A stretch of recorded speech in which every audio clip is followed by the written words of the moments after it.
I say. Here we go.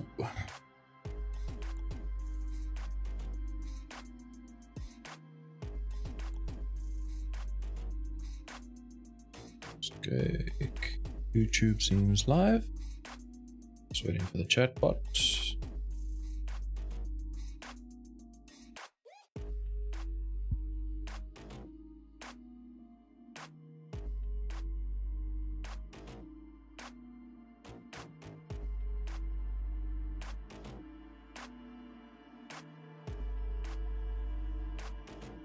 All right, and the chat bot seems up. Cool beans. Right, so I'm gonna need to check. Let's see. Let's go over to the new scene. Let's check the old YouTubes.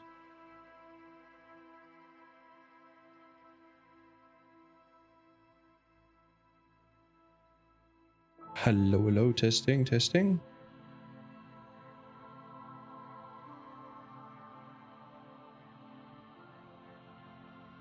Okay, seems like the audio is working as expected. That's great. All right. So for anybody that's going to tune in, has tuned in, or will watch the YouTube video afterwards, I'm OfficeOtter, and this is Disco Elysium. I've seen a little bit of the game. It looks fantastic. It looks like a lot of fun. I'm quite excited to start playing this. I'm not sure about where to put my camera yet. I'll have to see when I'm in game. If you guys can't hear something clearly, or if my camera's in the way, just give me a shout and I'll move it around. Hey Bianca, how's it going? So yeah, it's gonna be a bit of a learning experience in the beginning, but hopefully we get the technicality sorted out sooner rather than later, and then we can all enjoy the game. I'm quite excited. What I know about the game is it's an RPG game, role-playing game. You play a detective that, as far as I understand it, has lost his memories. So that's where the role-playing element comes in. You kind of don't know who you are, so you can be whoever you want to be. And you've got like a murder to solve or something. And then, yeah, what I've seen is ridiculousness ensues. There's a bunch of random shit you can get into and catch on and stuff, and it just looks like a bunch of fun. So I'm quite excited to start playing, and yeah, let's jump into it. I'm good, thanks, and you? Nah, can't complain. Can't complain. We're gonna see how this goes. Right, new game. That's just the old notifications letting me know I'm live. Let's see. Thinker, extremely intelligent, very bad with people, knows interesting facts, comes up with original ideas.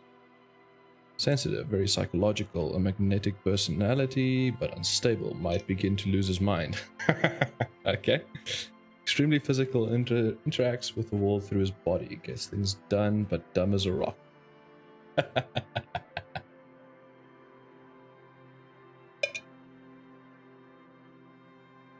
Now, I want to do something different. Let's see, create your own. Continue. So I want to do intellect and go a little bit lower. I want to do like a empathetic and not necessarily strong, but faster. So maybe let's do that and that. So weak intellect, but good psyche. Weak physique, but good motorics. Your senses and how agile you are.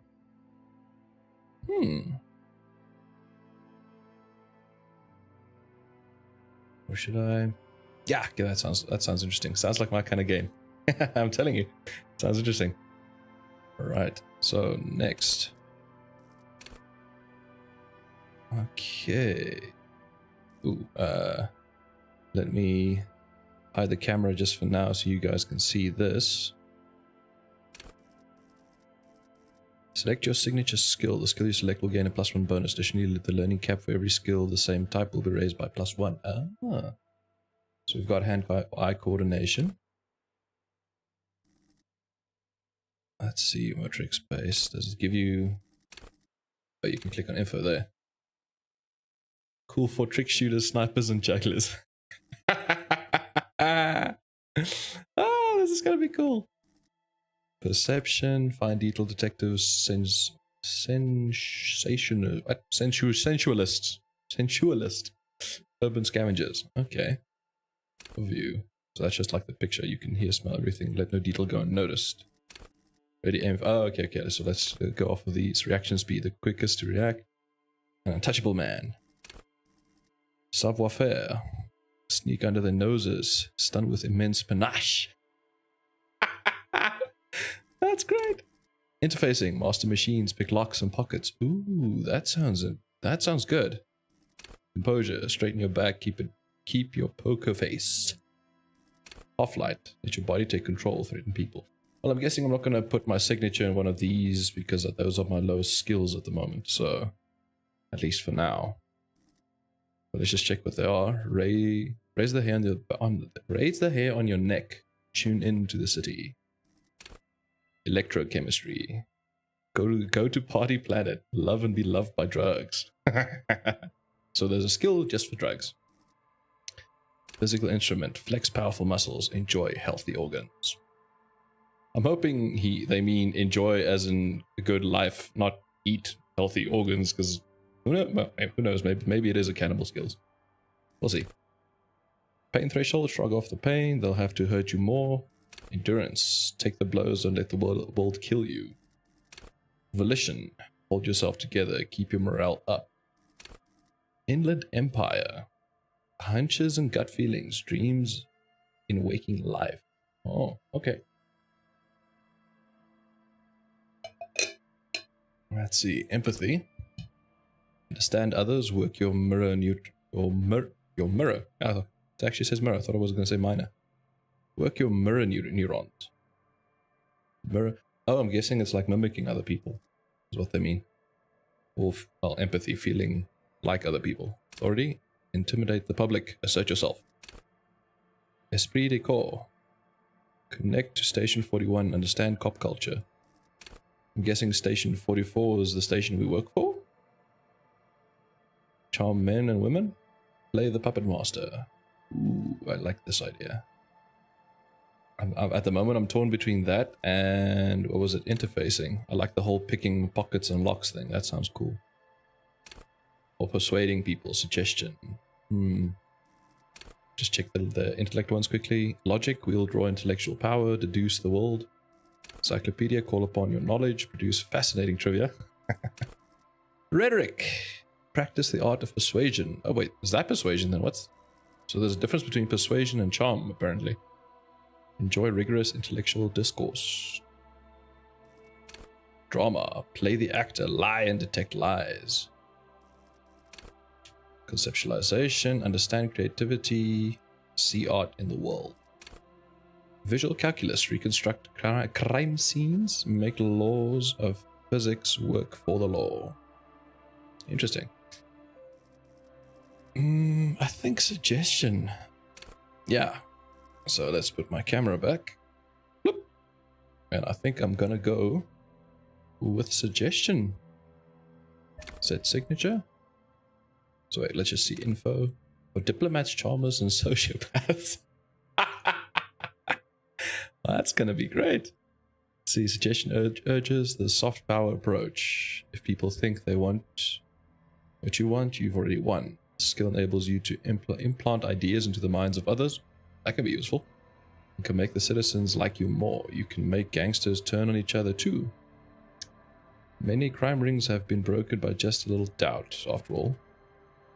At high levels, suggestion make you more affable to everyone and more resistant to their charms in return. But all that schmoozing and oozing charm will make you slimy. Ooh, so I need to be careful about that.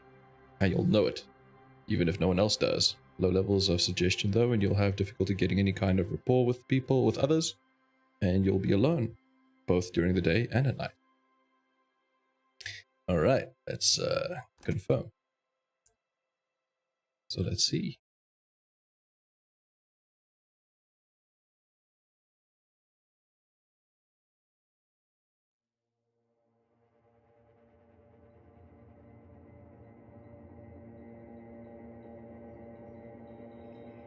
Oh, sorry, I should have read that one, but I was busy vaping. There is nothing. Ooh. Only warm primordial blackness. Your conscious ferments in it. No larger than a single grain of malt. You don't have to do anything anymore. Okay. B, how's the audio on the game? Can you hear the conversation clearly? Sounds pretty cool though. Ever. Just ever.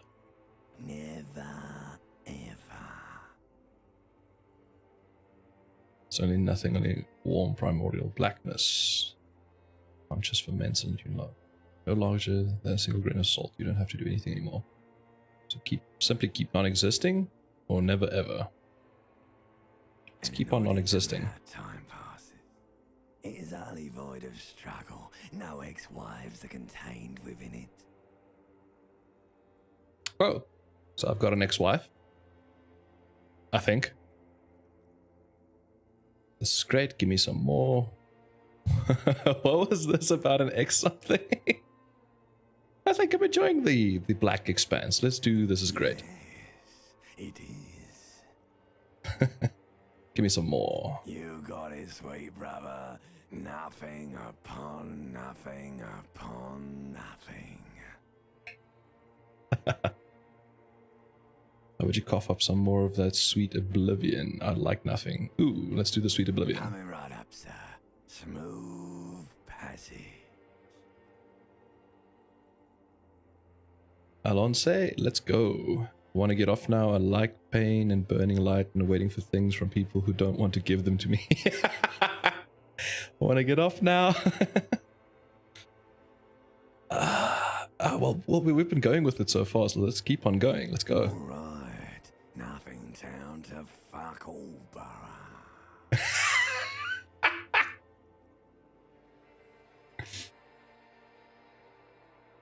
Okay, return. Trip to the silence, please. Let's visit the ancient Zero home.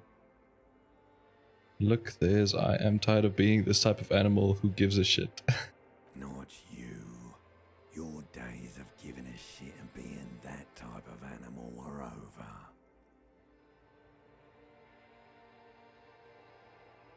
Don't stop, keep singing. Sing me the song of death. The song of death is sweet and endless. Wait, am I gonna kill myself before I even start the game? Somewhere in the soul, bloated man meet around you. A sensation. Yeah? Like a fly to the ointment, your conscience sticks to it.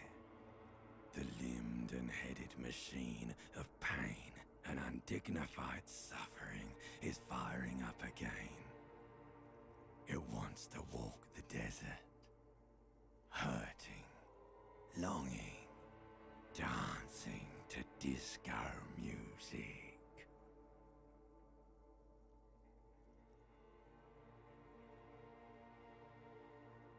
You can take it. You're a champion. Oh, hello. Oh yeah, so that's part of the cool things about this game is your skills actually talk to you. So the higher your skill is, the more they like start interjecting and giving you ideas and thoughts and start speaking to you. And you actually interact with your skills and they interact with each other. So it's all very psychedelic and weird. Like your skills can argue about stuff and you can then decide to side with one or the other to choose a course of action and do something, which I think is fantastic. That sounds so cool. Okay, so Volition is trying to convince me I can take it, I'm a champion. Mother help me. There's a head attached to my neck and I'm in it. I like that. Stop, I don't want to hear anything more about this sensation. Take me back to the formless, disembodied nothing. No, I'm not scared, I'm a champion. I'm gonna go with Volition. I'm not scared, I'm a champion. Oh, that's new. From your mouth, and with it, an ungodly headache. Help someone cut my head off, it's trying to murder me. The rest of me. Who am I? What sort of creature does this to their own mouth? Okay, I'm a bit scared. Now let's go back to the dark. A fiery streak penetrates your skull, trying to force your eyes open. It's a sound, a clarion call from hell. Oh, that's a ungodly sound. Open your eyes, goddammit.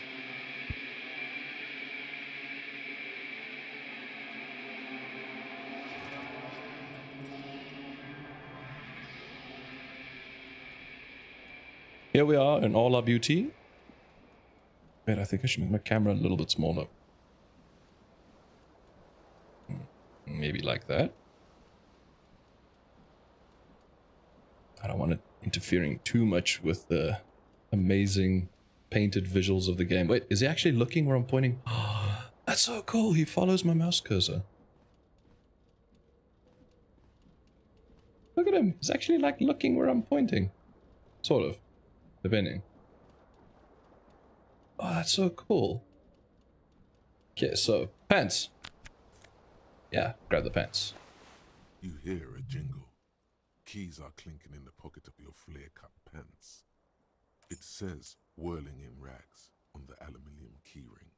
There is a single key on the ring. The number 1 is etched on it. It should open the door. Okay, I'm guessing that's our room key then. Key to room 1. Yeah. Hey, we've got pants now. Ooh, what's this? Oh, so pants. Savoir-faire. Oh, so it's less on savoir-faire, but it's +1 to electrochemistry. Oh yeah, so your clothes gives you stat increases. So if you're lacking in something, you can like dress yourself up in a certain way, and then all of a sudden you're better at that skill.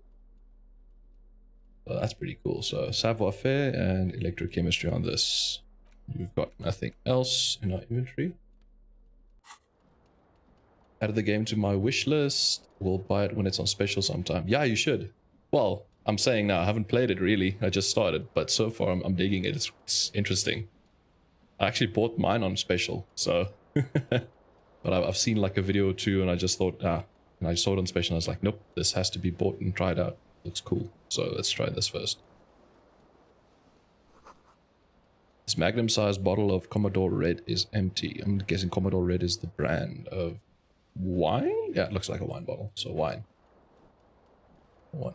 Let's see if I can get my tie. I think that's my tie. This fan has 2 chain pull switches. One ends in a tiny fan, the other in a light bulb. A truly horrific necktie has somehow attached itself to one of the blades. Yep. Or has it been consigned there as punishment? You feel as though this creature is your friend and wants to reattach itself to your neck so that you may continue your adventures together in this strange world. I feel as if this creature wants to this friend wants to reattach itself to your neck. So savoir-faire. Hey, I've got a 58% chance to succeed if I just grab it off the fan. So let's try grabbing it just as is. If I fail, I can always turn off the fan, I guess. Wait, what happens if I turn on the light? A terrible mistake. Turn the lights off immediately. You can practically feel the photons burning a hole in your brain.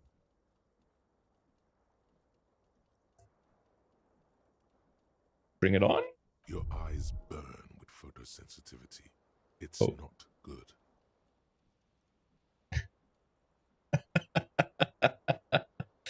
Apparently that didn't... I lost health for that. Oh shit. The light hurt my eyes so much I lost health. Okay, so... that didn't help the fan thing. Let's pull on the fan chain. Let's come squeaking to a halt. It should be easier to reach the tie now. Okay, now it's very high success point chance. Fan's turned off.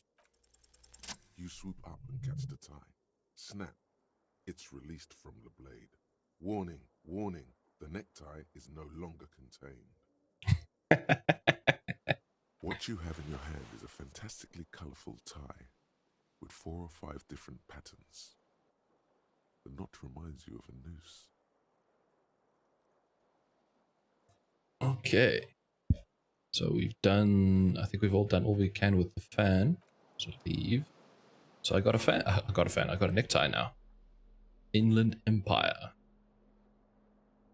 Well, don't we just look fantastic? I love this dude already. So there's a broken window. We'll check that out now. Jacket. Yeah, grab the jacket. What does that do for us? Esprit decor.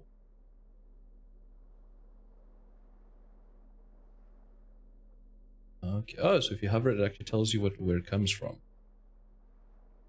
Okay. Interesting. So wait, if I go back to the fan. Nothing, I think. The fan Yeah. stands still. The lights. Yeah, I are should turn the off. light off. Or The fan stands. The lights are on. okay, so it doesn't hurt me again. That's good. What the hell is this? Oh, that goes to my character sheet. Okay. Interesting. So let's... Okay, can't click on these things yet. That also opens my character sheet.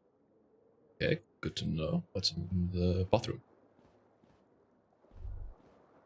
I'm having a thought. Let's further describe a rank that smells in here. They should have sent a poet. Then I...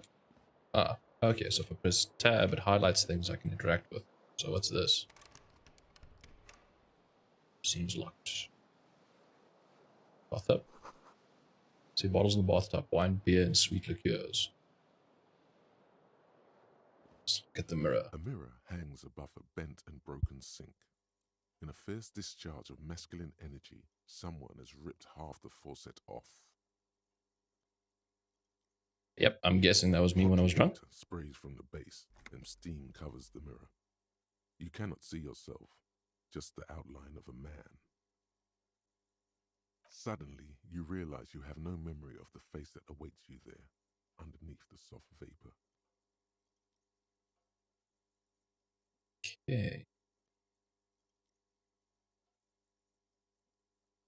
As you slowly reach your hand towards the surface of the mirror. Yeah. Bort, you clearly have not thought this through. You won't like what you see there, and you will never unbecome it. I don't care, I hurt myself. It's what I do. Wipe the mirror. Maybe I should touch it first to make sure there's nothing wrong with my face. And maybe do that. Yeah, there is definitely something wrong with it. What? What's wrong? Where to even begin? There is the bloatedness, then the swollenness. It's like there's an upholstery of alcohol underneath your skin. Oh, damn. Did I drink that much? Touch your tongue. Skiddo wanna stop doing this. Wipe the mirror now. Okay, let's start with the nose. Bet you are. Your nose feels like a small balloon in the middle of your face. It hurts when you honk it. It doesn't appear to be a particularly tiny nose either. Not with all the drinks it's absorbed for you. Okay. At least my tongue is okay. Touch your tongue. It's not. It's swollen and snail-like, wriggling between your fingers. Wipe the mirror. Behold. Huh. Now that. Hey, oh, and it filled in the portrait at the bottom there. Okay, cool. You have no idea who this thing is, do you? Oh yeah, because obviously I don't remember anything, so I don't even know who I am. Dear Lord, help me. What is this? Of course I do. It's some kind of superstar. I think I'm a superstar. It's the face of a late stage alcoholic, which is probably the truth. Dear Lord, help me. What is this? So I went for Murix and Psyche. Whatever Let's it do is, that one. at least it's dead now. There's clearly rigor mortis on your face. Oh wait, is that an expression? Are you trying to make an expression with that face? I'm not making it. The face is making it itself. I have no idea why it's here. It just is. It's making Please itself. stop. It's horrible. You're scaring yourself. Okay, try to stop. Oh my god. You can't stop. It's like it's not even voluntary anymore. You have worn that grin into your face and now it won't come off. What does it even mean? What is the emotion you're trying to convey?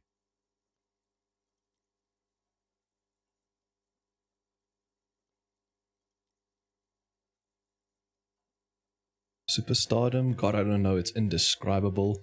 Probably. I think I'm supposed to look suggestive. Well, yeah, that's the thing. That's a skill that I took. I'm afraid it's I'm afraid it's meant for the ladies. That's fantastic. I'm insinuating that I'm vaguely sympathetic. I think I'm sort of pulling it off too, in a sad has-been kind of way. There's some charm to it. It's an expression of pain. It probably is an expression of pain if I look at the bottom one instead of the middle one. But let's go with meant for the ladies. Please promise yourself you are not going to try it on any of the ladies, whatever happens. I promise. I promise. Lie. No one tells me what to do. Lie. You liar. You can't even tell the truth to yourself. Go ahead. Try something.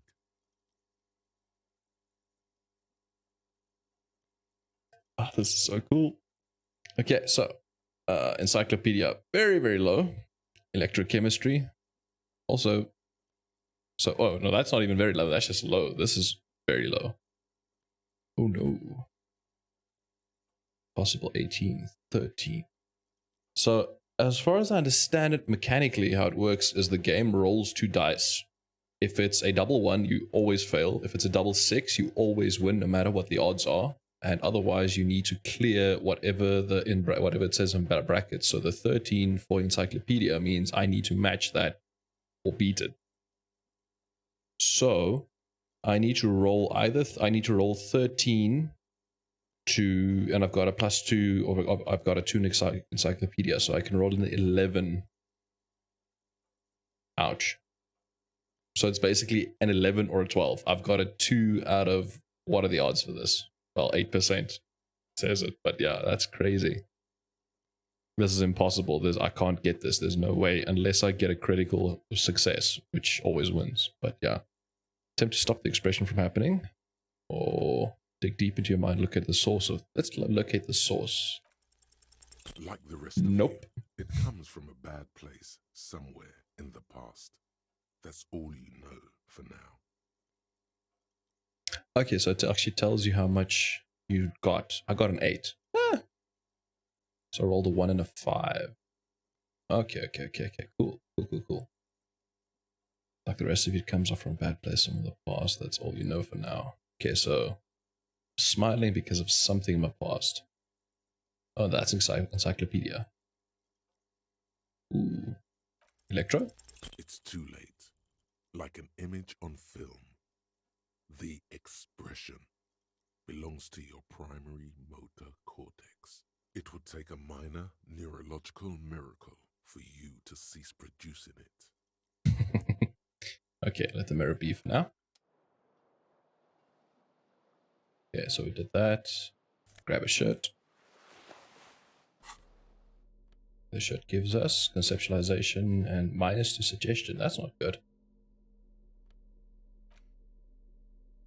Oh, you can click on the stuff. So conceptualization, a real statement to wear. Unsavory odor. Oh, that's why it's worse. This white satin shirt used to be fancy. It used to really catch the light. Now it smells like someone took a piss in their armpits. Fantastic. Well, at least I'm looking sort of human now. Jacket, esprit decor. Halogen watermarks. Looks like someone skinned this blazer off some long extinct disco animal. It has an enigmatic white rectangle on the back and the right sleeve. Really? Oh, so it's that and the right sleeve. That one. Cool. Pants. Tied around the thighs, tied around the crotch. These golden brown trousers are flare cut. Normal belt bottom trousers would be boot cut. These are far from normal. There are someone's piss soaked, cum stained party pants. Ooh, well, that's graphic. Necktie. Inland Empire. Vivid imagination. Holy crap, look at that tie though. That's something. The necktie is adorned with a garish pattern. Garnish. It's disturbingly vivid. Somehow you feel as if it would be wrong to ever take it off. It's your friend now. You'll betray it if you change it for some boring scarf. Okay, so far I've got conceptualization, inland, got a minus to suggestion, which is my main skill, I think. That's the one that I chose, isn't it? Yeah, it is. So that's my main thing. So I lost one. Because of, what was it? The shirt. Okay, so I need to change my shirt if I want to keep my bonus there. Alright.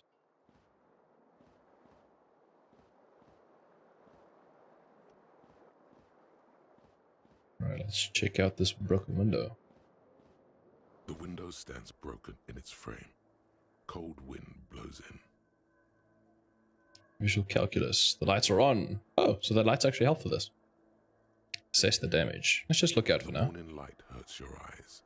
It's hazy, but you see the ocean and some war-torn buildings. Okay. I don't even know where this game plays. Like, where am I? The shards face outward. Oh, that's Whoever cool. broke this window came from the inside. Did I break the window with my own hands? Look at them. A fine web of scarring covers the back of your right hand, but none of it is recent. What did this then? More likely a projectile than a held object. There are no fragments on the floor from pulling a tool back in after impact. Wait, what am I doing? Assess the size of the impact. What am I doing? Something you've done before.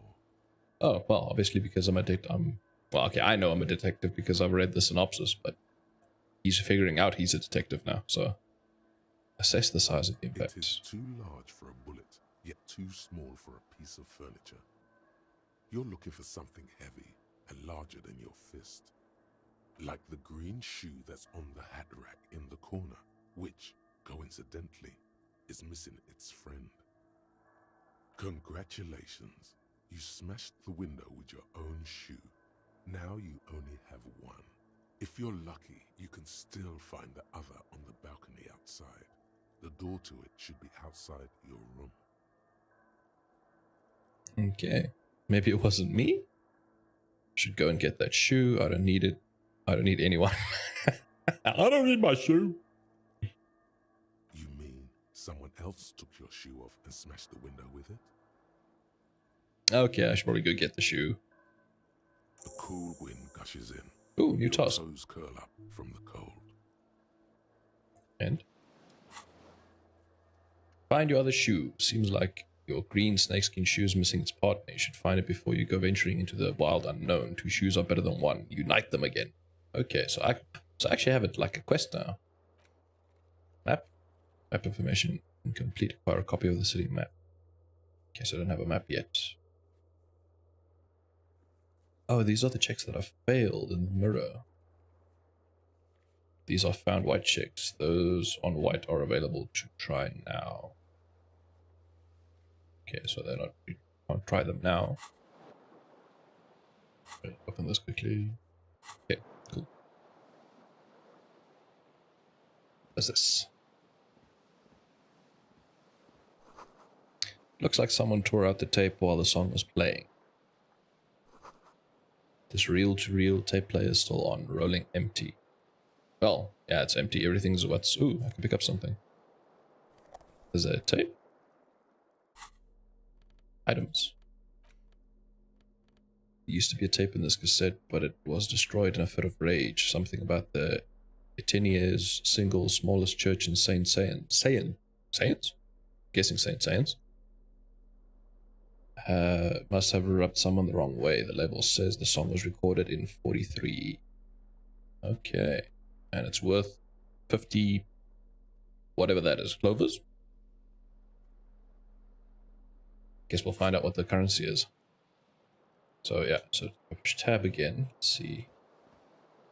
Is there anything before I get the shoe and go out the door? Nothing. Can I see any... No, I can't see anything there. Okay, cool. So... shoot. Oh, I can walk around with the keyboard as well. I don't need to click. That's interesting. Grab my shoe.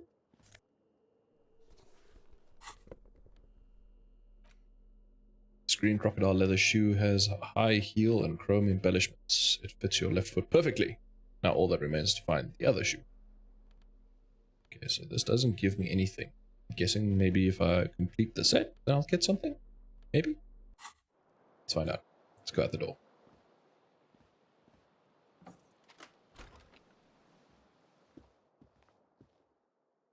Oh, you can zoom out a bit. Okay, that's a bit better. It felt a bit claustrophobic. Zooming out feels a bit better. It's like, ooh, there's someone I can talk to, but let's go get the shoe first. They said on the balcony, the shoe went out this window, so there needs to be a door or something. There's a door here. There's something on the table. Yalinka, minus 44 centigrade snowstorm. That's cold. Money.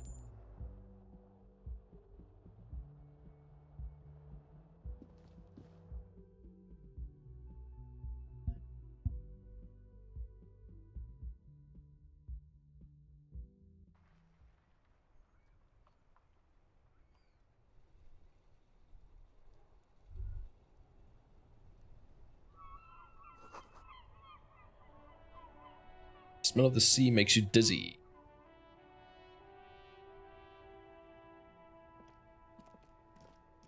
Guessing, so there's a door there.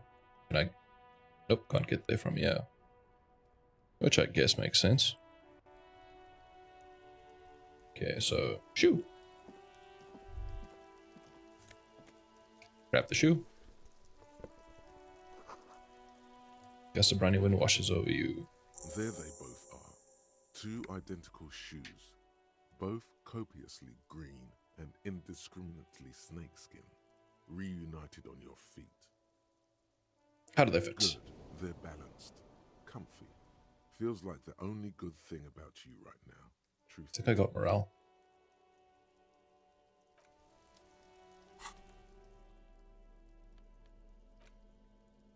Composure. So.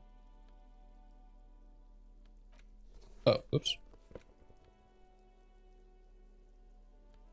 Wait, how did I get it to...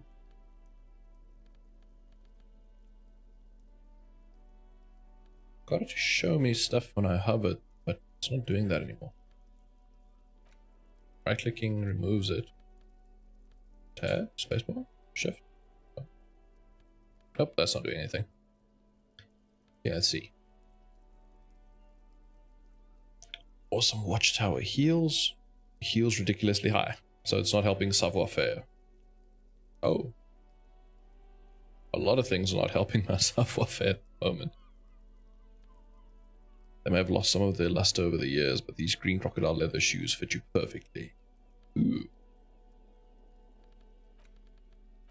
Still don't have anything else. Okay, so double clicking makes me run. Or I can run with shift and the arrow key or the keyboard. Cool. Good to know. Back into the door.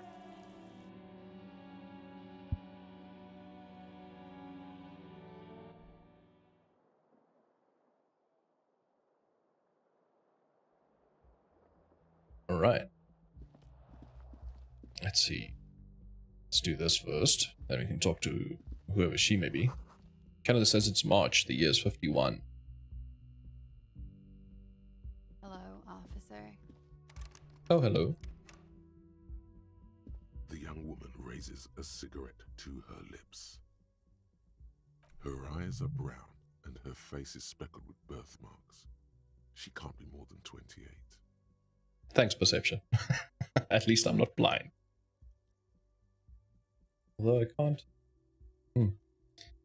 Turn your bloated face away from her beauty and just keep walking. No, I want to talk to her. Officer, am I military personnel? No.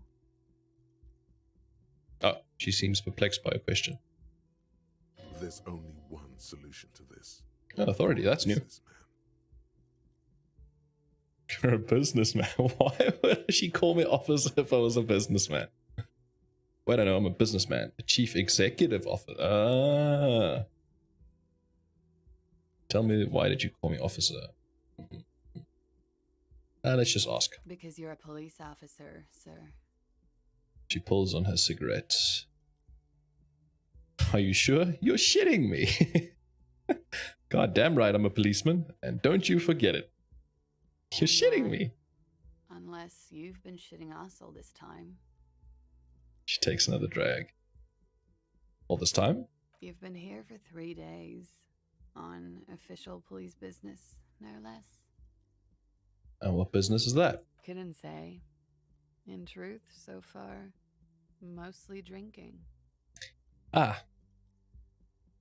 Mm-hmm. Ooh, I've got an even chance of success for this, but okay, let's check what the rest of the stuff is. I don't even know what that is, but I just saw that it's challenging, so it's not impossible. Why don't I remember being a cop or anything else? Who in the right mind would let me be an officer of the law?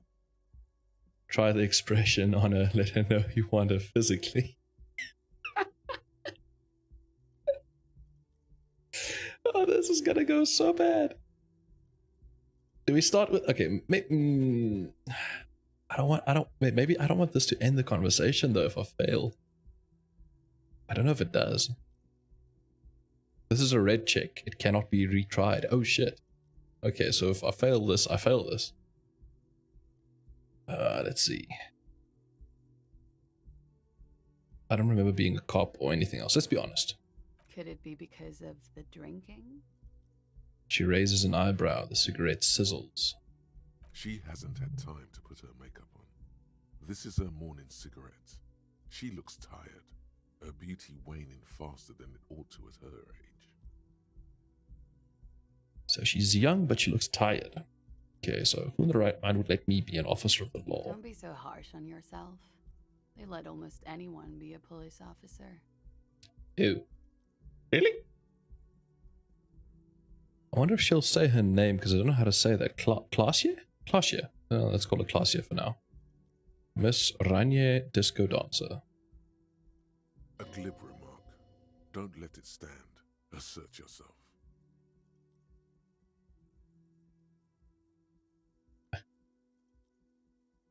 Oh.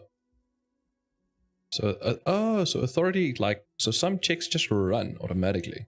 So he had, authority had it, like 10, needed to roll a 10 to succeed, and he did. So that's why he's talking now. Okay. Oh, cool. Actually, I can see why they wouldn't trust me with the law. I have the right character. A fondness for contradictory statements.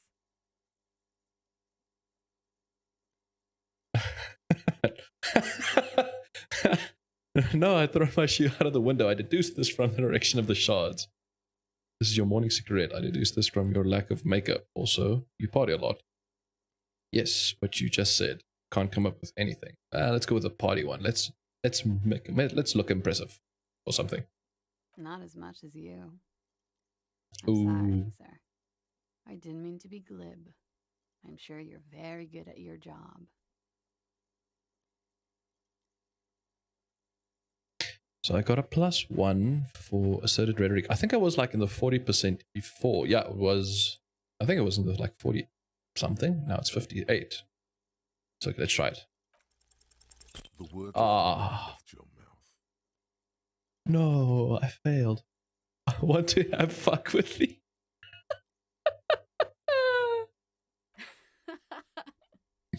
What was that?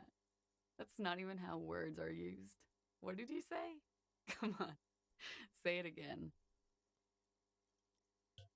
She erupts in laughter, all the fatigue swept from her face. Well, I cheered her up. She's awake now. Said I wanted to have sex with you. No, you see, that's not what you said. You said... She's unable to finish, consumed with laughter. Yeah, well, shit. Come on, man. Freddie, please.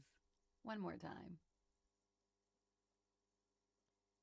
I said I want to have fuck with you or find someone else to laugh at. Nah, let's see how this goes. Goddamn right you did. You crazy asshole, you. What kind of cup are you? I'm I'm a cop of the apocalypse. I'm a superstar cop. I can no longer deny it. I'm sorry. I don't know why I said that. You're pretty. I'm sorry. I'm the sorry cop. I'm not sure I'm a cop at all. I sure don't remember being one. I think I might have lied. Well, I guess that would be the most honest. I like the apocalypse one though. Empathetic. Yeah, let's be empathetic. Let's be honest. Okay, sir. I have to ask. Do you really not remember? Just like that? You drank so much you lost your memory? She tries to think of a likelier explanation but fails. I don't think there's any more to it. I'm a joke of a cop, or I joke about being one. I drank too much. I'm also old. Well, oh, there's a massive otherworldly mystery afoot here, and I am at the center of it. It's obvious. Someone did me over. I got fucked. Bad. It does look that way, doesn't it? I'm sorry. She extinguishes her cigarette. It's gonna suck for you later when you have to interrogate me. Okay. What? Why? What are you talking about? Oh. Okay, so she went to a And for door. the record, no, I didn't do it. Okay. Oh, so the game has autosaves. Okay, cool. Good to know. Looks like she left a nice long stub in the ashtray. It's still smoky.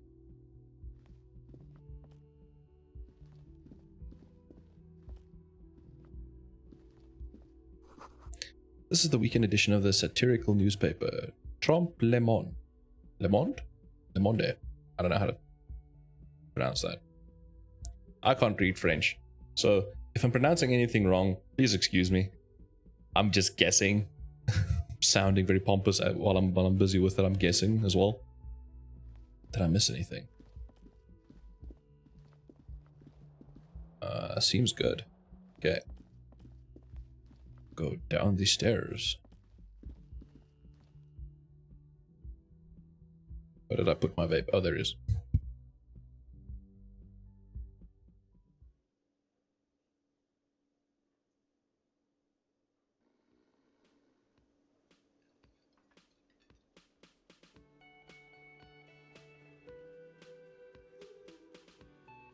Now that's a breakfast tune. Yeah, let's start it. Let's start here. What's this? Summer door closed for the winter. Okay, so it's winter. Well, we saw it was minus 44 on the radio, so this is where the lyrics should be, or would be. Big old karaoke mic, just waiting for someone to sing into it. And this speaker's connected to the radio. The music seasoned with static. And I have a thought. Karaoke here. The first chance you get. Your emotions need to be expressed. People need to know your vast oceanic soul. So Inland Empire is convinced I've got a vast oceanic soul. My soul is immense. My soul is modest. It's normal sized. My soul is puny. My soul's cubic content is obscured by my by the hangover. Yeah, probably. Of course, at this point, precise measurements of your soul can only be performed from the outside. It needs to be heard. Can only perform from the outside. Through a PA system. By other people. What should I sing when it comes to it? You should sing the sad small church song from that tape you found. Thought it was obvious. Of course, they'll really get a gauge on my soul with that one. Well, obviously the song pissed me off. I ripped it out. I was thinking maybe I could sing something happy, get the crowd going. No, don't sing the happy song. It's stupid. Sing the sad song. It's profound. You would need another copy of the tape first, though. The one upstairs is destroyed. Yeah. Okay, finish the thought. Oh, what did I get? Sing karaoke. Oh, Monday? Do I need to do this on Monday, or was this just when I got it? Done. Active. You need to find a sufficiently tragic tape, then play it on the boombox to memorize the lyrics, then ask the cafeteria manager to perform, preferably in the evening. More people at the bar then. Get a hold of a sad song on tape. Okay, cool. Guessing this is the cafeteria guy. I can talk to him, but before I talk to him, let's have a look around. What's this? Healing item gain. No Safed. Well, I need to heal. Do I just click? Oh, I just clicked there. Oh, I should have checked it in my inventory before that to see what it says. Oh well. I'll get more of it probably. This is a water cooler. A large bubble is rising to the surface. The menu has been wiped clean. The only word Monday is written on it. So anything... Well, okay, so can I go there?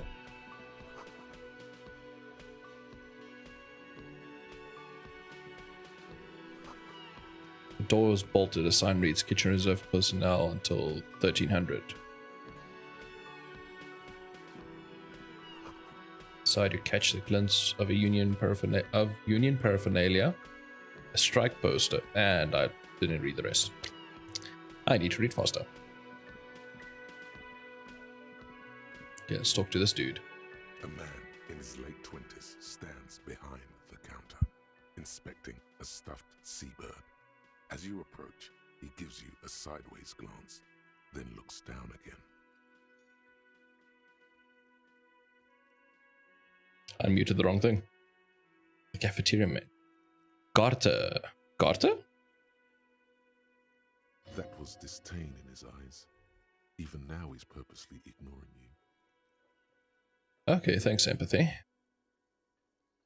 Something tells me you don't like me.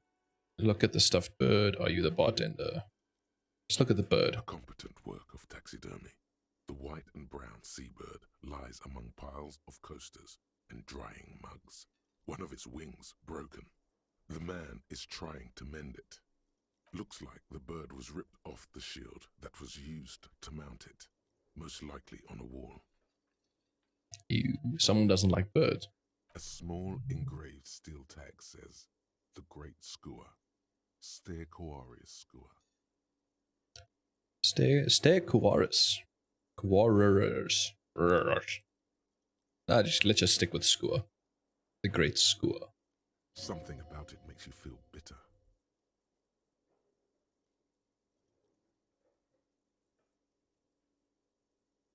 What happened? Can I help?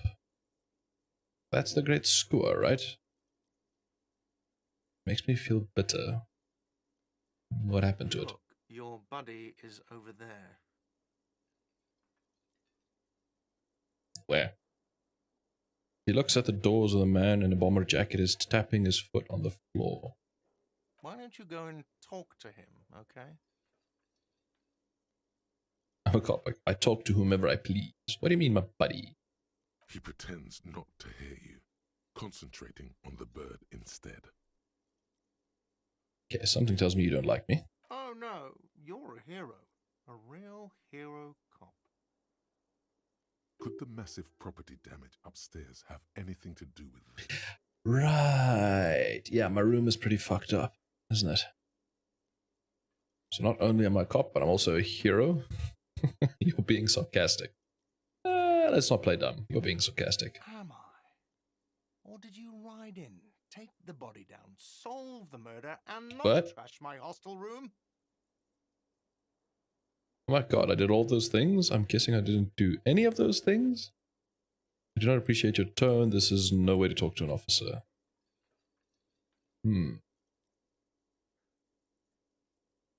you ride and take the body down?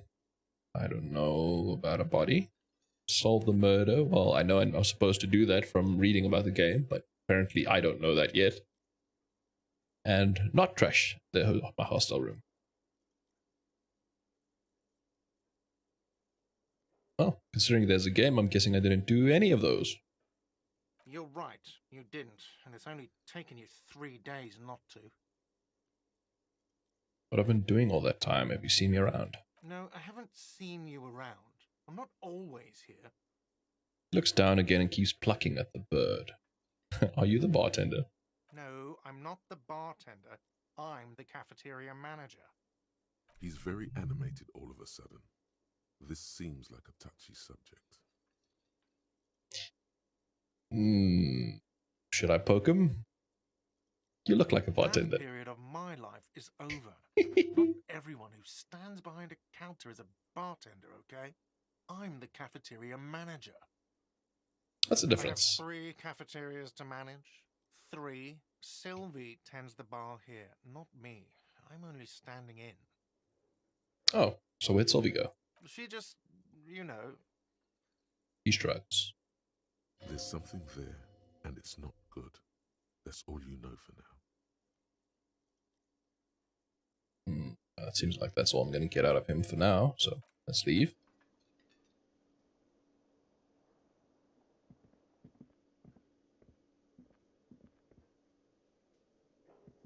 Oh, there's a thing there. Sign reads, mess hall reserved for union members. Doors open at 4. This royal pinball machine is unplugged. Hello, lady. Hello, sweetie. Oh, oh, look. She's so sweet. You shouldn't keep your colleague waiting. She nods towards the man in the orange bomber jacket. Guessing that's him. But before I speak to you, let's exhaust everything else in here. Bottle of rum has been knocked over. Beautiful dark liquor is spilling out. Hey, bud. A man is sleeping at the table wearing mudcake boots and rolled down overalls. The back of his shirt reads Wild Pines, circled by a logo with a tree. A colorful piece of plastic is dangling from his carabiner. Makes your fingers itch. Carabiner? What the hell's that? Carabiner? Is that like his jacket? On the counter, rolled out of his open hand, you see a blister pack of headache medicine. Ah. Inspect the piece of plastic. Let's take the pills first. The man does not mind. You probably need them more than he does. Oh, so that seems to help for morale. Okay, so headache pills are for morale, not for health. Cool. Not that I know what morale's for. I've got a lot of it, though. I wonder, can I see... I don't see anything here. It's my journal. I can't access my inventory while in conversation, it seems. Okay. Continue. You just picked up some magnesium. This Oh. item is stored in the bottom left corner of the screen above your character portrait. Use magnesium to heal your morale if you have morale damage. Cool, but what happens when I run out of morale? I'm guessing I'll find out. Or I'll never find out. Who knows? Inspect the piece of plastic on his carabiner. It's a dock worker's ID, doubling as a shift card and a job permit. A young, able-bodied man stares back at you from the photo. Santiago S. John. Santiago S. John. Okay. So this guy is a dock worker. And apparently a drunk like myself.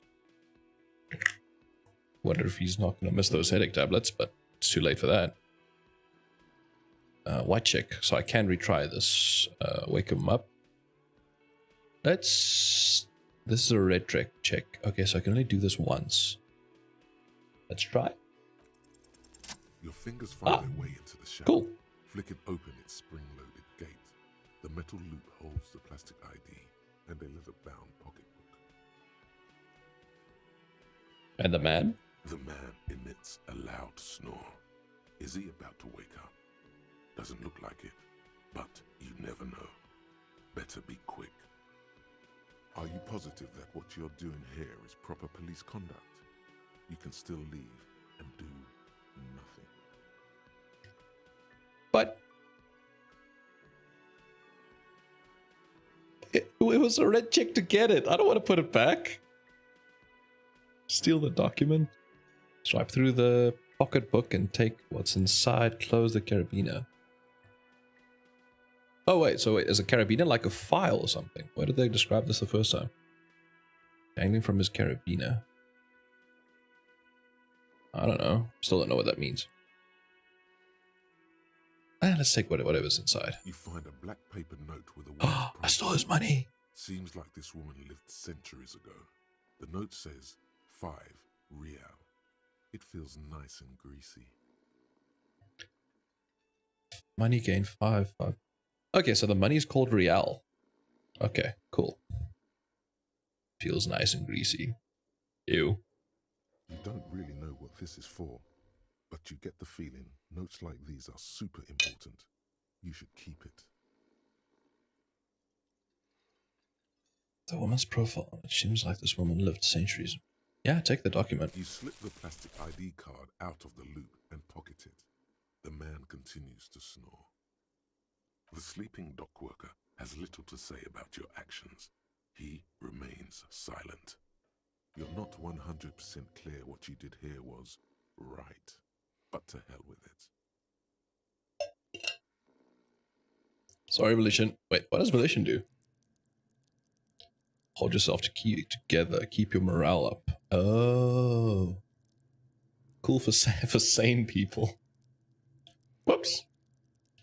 Well-adjusted cops, the non-suicidal. Wait, isn't this one? So sociopaths and non-suicidal. Okay, sure. That makes sense. Volition urges you to be a good guy. So that's why Volition is having a fit. Was upset about this. Enables you to resist temptation, be it in the bottle between a pair of legs. Yeah, Volition didn't stop me from making an ass of myself upstairs. Or at the end of an iron barrel which promises oblivion. Ooh.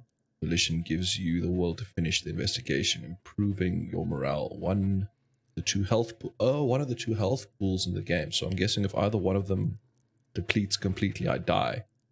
I don't have a lot of health though. I only have like 2. Got a lot of it. Morale though, like 4. At higher levels, Volition makes you hyper sane, which you're about to get. When you're about to get funky, it keeps you normal. Oh, so I can do drugs and be fine? It's a bit of a party pooper. Oh. At low levels, however, you'll have little morale. Without it, you'll be a profoundly unstable cop, falling apart at the seams as you make irreversible mistakes. That seems like I'm already falling apart, but anyway. Do we want to wake him up? It's a white check, so I can try again if I fail. Let's do it. You gently Nope. shake his shoulder, but nothing happens. This man could probably sleep soundly in a ship's engine room. Locked, wake him up. Put skill points into physical instrument to open up this white check. Okay. So I can come back if I put skill points into it. Cool. So wait, what did I get? Items. Standard issue dock worker's shift card doubling as a worker's permit. The bottom left corner holds a picture of a man. This item used to belong to the two of you. Look nothing alike, just so you know. Okay, so it's not going to help me get in anywhere. Probably. Or maybe it will. Shift card. Maybe. I think that's all of it. Alright, let's talk to you. What's up, bud? A bespectacled man in an orange bomber jacket is tapping Bespectacled. on the floor. Looks like he's waiting for someone. You. As you approach, he narrows his eyes and extends his hand in greeting. If an assault were launched on this building right now, if the windows came crashing down and the whole world descended upon you, this man would hurl himself in death's way to save you. You are sure of this, but why? Esprit de corps. What's that again? That's like the connection to something. Cops, cop aficionados, pretend cops. Oh, so it's like a cop skill. Oh, so obviously because this is my partner? That's why I get this feeling? On the sleeve of his bomber jacket, as well as on its back, are the same enigmatic white rectangles as on your blazer. Oh, look at that, yeah. That's true. Hold on. Who is he to me? Shake his hand, don't shake his hand. Let's ask who he is. Is your half-brother. Huh? Shake his hand. Hello. I'm Kim Kitsuragi, Lieutenant, Precinct 57. You must be from the 41st. His grip is firm. You realize he's waiting for your name. This is your chance to come up with a really good name for yourself. Get creative. Conceptualize. I don't really know my name. Invent a name for yourself. Yes. Concentration makes you I squint succeeded. your eyes. Your name should be deep gold and orange, like a forest fire looming on the horizon, but mixed with the stench of liquor rising from your breath.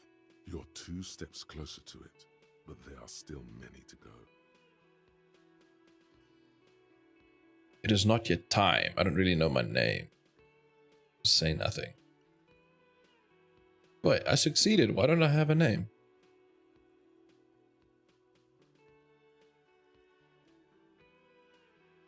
I've mixed in with the stench of liquor rising from your breath. It's not yet time. Okay then. He processes the information and disregards it. It looks like we had a little scheduling error on Sunday. Saturday too, actually. Have you had time to talk to the manager here? Is he French? What's that accent? You mean him, nod towards the cafeteria manager? Bartender. Yeah, I just talked to him. No, I haven't. There must be some kind of misunderstanding. You're taking me for someone else.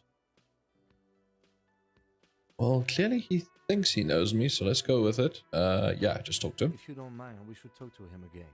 Ask him for a rundown of the area. Now that I'm here as well. I understand the scene is out back, right? It also wouldn't hurt to assure him the police are finally here. In full force, I mean. Have you mapped out the initial interviews? Yes, the police. I'm aware I'm a policeman. What interviews? Yes, I have. Yes, I haven't. I'm guessing I haven't. Let's not clue him in that we don't know. What interviews? At the 57th, we like to prepare an initial list of persons of interest, and then just skim the surface, prepare the field, get to know the players. You don't do that? Maybe it's not an inter-district practice. Okay. Per initial list of persons. I don't think I've got a list. Don't see anything here. I haven't. Okay, we'll have time for that after we take a look at the coroner's case. Have you removed the dead body from the tree? Dead body? I don't like dead bodies. Look, man, you know, yeah.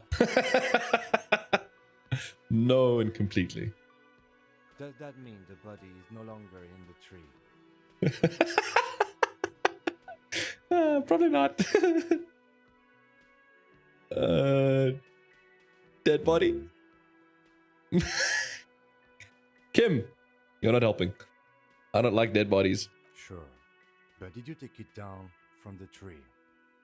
Okay, so he's adamant to have an answer here, and I guess not the bartender, the cafeteria manager said in a sarcastic tone that I did, so I'm guessing I didn't, so no. So the body is still in the tree. This is the first time you detect a weariness in the lieutenant's voice. It is obvious he would have preferred for the body to no longer be in the tree. Where it has been hanging for 7 days straight.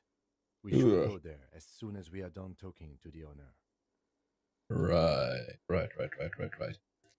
What if I told you I'm not really a police officer? I wonder what happens if I say that. Like, does the game end? How can you be so sure I'm not from the police? Like, how can you be so sure I'm from the police? But I can't remember anything. What are we supposed to do again? Let's get going. How can you be so sure I'm from the police? I was sent here to meet a detective from Precinct 41. You have the insignia of the citizens' militia on your sleeve and on your back. I suppose you could be impersonating him. You could have gotten the insignia from the black market or forged it. But for now, I'm going to set those possibilities aside. I'm not from the Inspectorate General. So wait, if I didn't take the jacket, would he not assume I am who I am? Or, well, who he thinks I am? Interesting. Inspectorate General? You said insignia. The white rectangles you mean point to your sleeve. Yes. But they're just white rectangles. They are not just white rectangles. They bear a halogen watermark with the letters RCM and a pattern resembling the street grid of Revachol West. Of what? Revachol. I think that's what he said.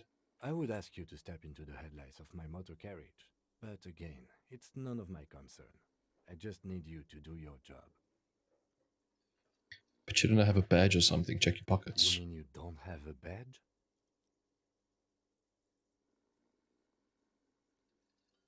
I was not on me when I woke up.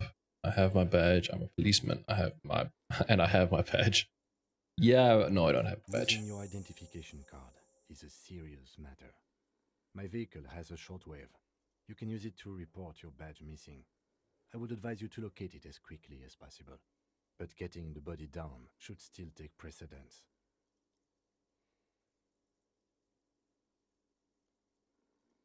What if I told... Well, I just kind of went through the whole thing, so what if I told you I'm not a police officer? We all feel that way sometimes. Oh, there is no such thing Kim's as a sweet. police officer, I'm afraid.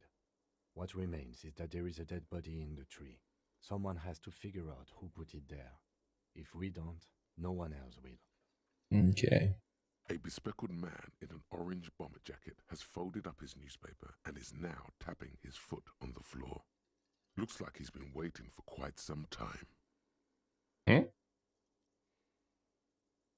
think that was a glitch. That was weird. I think it played... I can't go all the way back. Interesting. But I think it played the wrong audio line there. Anyway, but I can't remember anything. What we were supposed to do. Let's do that one. I see you drank last night and the night before, and that you are still drunk now. But I have seen officers go through worse. Much worse. Jeez, like, what are the cops like? If you need something for your headache, there is a general store nearby. But as I said, the dead body should be our #1 concern. Talk to the What are we supposed to do? Then we go out back and take the body down. Okay, cool. Let's do that. After you, officer. Oh, hello. Kim is now here. Oh, what happened? New task. Interview cafeteria manager. Inspect victim's body. Lieutenant Kitsuragi is now in your party. You can talk to him whenever by interacting with him. Okay. Alright, so this is the new stuffs. Need to report your missing badge to the 41st precinct as soon as possible. Lieutenant said you can use the radio in his motor car to call your station. Cafeteria manager of the Whirling and Rags. That's where I am. Might know something about the murder that happened in the yard. Ask him about it.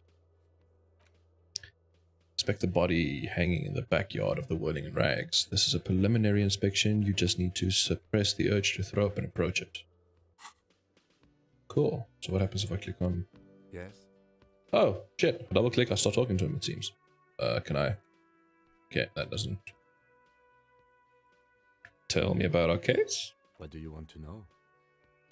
Literally anything about it. I can't remember a single thing. Maybe you can tell me what you do know to help me narrow it down a bit. I literally know nothing about it. Only what you told me before. Do you want me to brief you? Brief. Yes, that sounds good. 3 days ago, the RCM emergencies desk received a report about a security guard who was found hanged in Martinez. An anonymous caller said there was a dead body behind the Whirling and Rags hostel cafeteria. The cadaver had been there for 4 days. No one had come to investigate. During that time, the victim had been stripped of his belongings. The caller did not identify him, but used the word lynching. There is an ongoing labor dispute between the local dock workers and the logistics company Wild Pines. I was told we should approach the death as part of this dispute. Okay. So some sort of worker dispute led to this, allegedly. What does the briefing say about who the victim A was? security guard or worker of some sort hired by Wild Pines. This was just hearsay from Martinez, of course. We need to find out the truth. Martinez. What's Martinez? Where's Martinez? I think he said Revachol earlier, so I think I'm in Revachol now. Is Martinez like the district? Something? The country? A different town? I don't know. Who was the caller? To find him or her is one of our tasks here. For Mhm. now, all we know is that the tone was muffled using a device of some sort. The desk could identify neither the caller's age nor sex. Okay, why hide themselves? There's a strong prejudice against involving the RCM in what's seen as union matters. The Dock Workers Union is the de facto police in Martinez. Now it appears Oh wait, is that this we need Martinez? executing too. We cannot allow that. Okay, so hold on. And the RCM is... That's us, the Revachol Citizens Militia. We're the police in this city. Oh, okay, wait. If it's the Revachol citizen... Okay, so Revachol is the bigger area then, and Martinez is the town we're in? I think. Of course, yes, I understand everything. Let me just make this perfectly clear. Our job here is to find the killer. I don't understand anything. We're supposed to find the killer. Nah, I get it. I understand. To be clear, we are police officers. It's our job to find the killer. That's the case. Uncover and arrest the killer. I got experience for that. Cool. Oh shit, I need like 70 more before I level up. Can we go over the preliminary info again? No, we just did. Would you say this is a mysterious case? No, it's not a particularly mysterious case. The lieutenant considers your question for a moment before answering. Why not? The deceased is a security guard for a corporation involved in a labor dispute. It doesn't take a DeLorean polymath to put the pieces together. Oh, what? I just don't see the case getting more mysterious than that. DeLorean polymath. No idea what that means. I was thinking something otherworldly might be involved. You know, something supernatural. No, probably not, you idiot. White male in his 40s, what more do you need? That's racist. Personally, I think labor disputes are very mysterious. Okay, so the case probably isn't mysterious, but could it be could it be sexy? There was some interest in this case at my station, but not for the reasons you have in mind. You seem to wish there was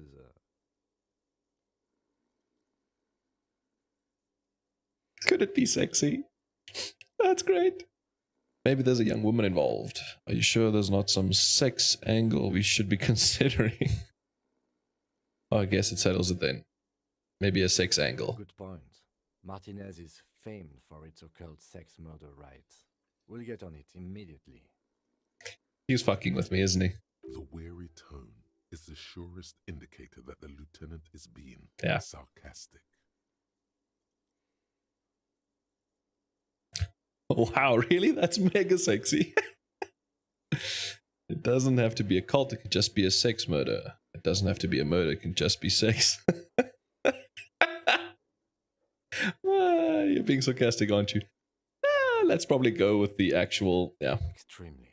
Extremely. I thought as much. Basically, challenging you to sex it up with some lurid twist.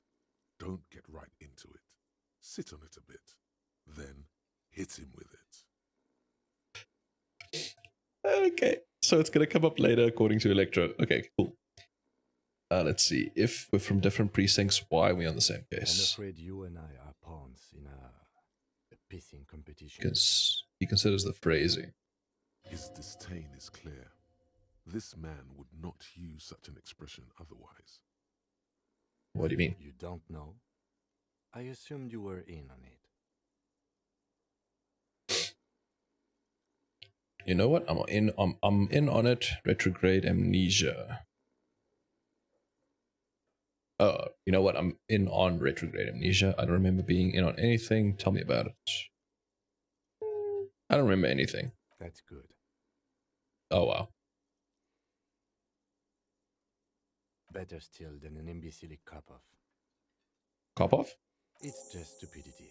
We shouldn't waste any more time. New task. If you want my take, ask me after we've inspected the victim. You should tell me now. This seems relevant. Later. Was there His anything voice- else you wanted to know about the case? His voice is unflinching. Okay, so he's not going to talk about it now. Actually, I've heard all I need for now. Convince Kim there's a sexy dark mystery twist in the case. It's a white chick, so I can try it. I think you should know that I can't remember. Well, if he's going to be my partner, he should probably know. I want to talk about you. Yeah, let's find out about you. Yes, you. I don't see how my life is pertinent to the investigation. We'll work better together if we have more rapport. Come on, Lieutenant, open up a little. You're right. What's there to know about a lame binoclad? What the fuck does that mean? Rapport. That's a fair point. All right. For the good of the investigation, what do you want to know? Ooh, that sounds racist. You don't look like other people around here. People. Tell me a secret about yourself. Oh, wow. Do you ever talk with yourself? That's a good question. Do you ever talk with yourself? What do you mean? You know, when you're thinking, do you ever have a conversation with, like, your brain? I have no idea what you're talking about. So how do you tap the side of your head? So you're saying your brain never just chimes in with advice or warnings or anything? I can't say that it does, no. When I need to think, I just use my notebook. Okay. The lieutenant produces his small blue notebook and idly thumbs through a few pages. That's where his conversations with himself take place. Yeah. Okay, so I'm nuts and he has a notebook. Cool. You're wearing glasses? That's correct. Yeah. You feel a slight urge to put the lieutenant down for this, but you can't quite muster enough testosterone. That's fucked up. Why would I do that?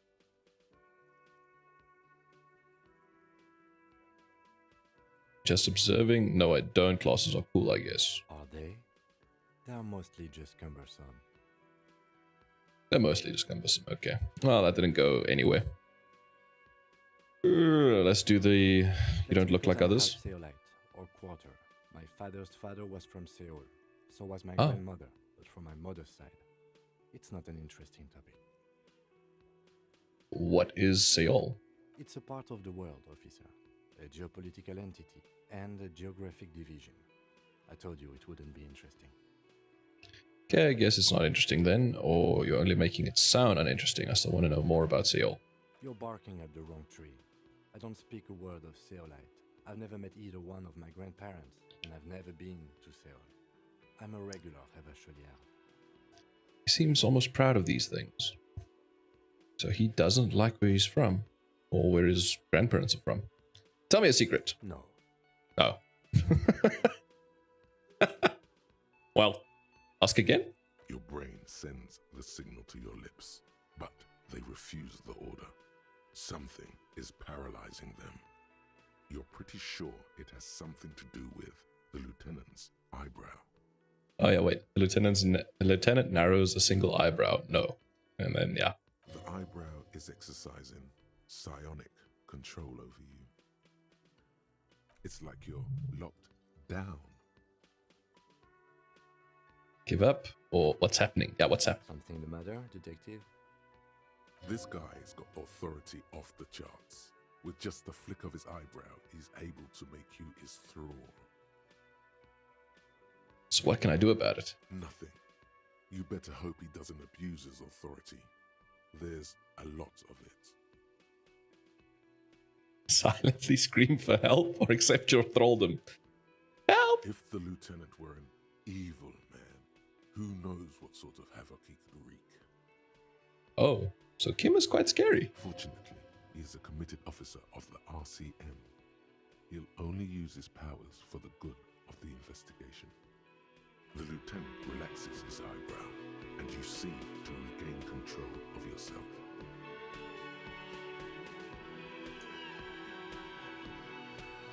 Did the music just go louder? Good. Let's change the subject. What? Options? Yeah, it seems the same. That's weird. Okay, so we talked about him. You seem to be following me. What if I want to work this case alone? Beat it, you're cramping my style, nothing, just an observation. Detective, if I may be frank, you seem to be in a deranged state. You have trouble remembering things. You've misplaced your badge. I cannot let you act in the name of the RCM without supervision until you've regained control of your faculties. Oh, Cool. So you're an unaccountable wreck who has to be supervised. You don't have to take this display of authority. You can disobey. I know what the RCM is. You don't need to supervise me, Kim. What if I need some me? Oh, what if I need some me time? Some you time? This is a police investigation, not a journey of self-discovery. You'll still have your evenings to yourself. Okay. Sounds good. A moment passes. The lieutenant glances at the sports watch on his wrist.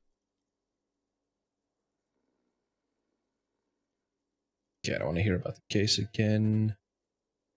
Let's try and convince him there's a sexy dark mystery twist in the case. Only banal things strike you. At the core, you're a very banal person with a very small soul.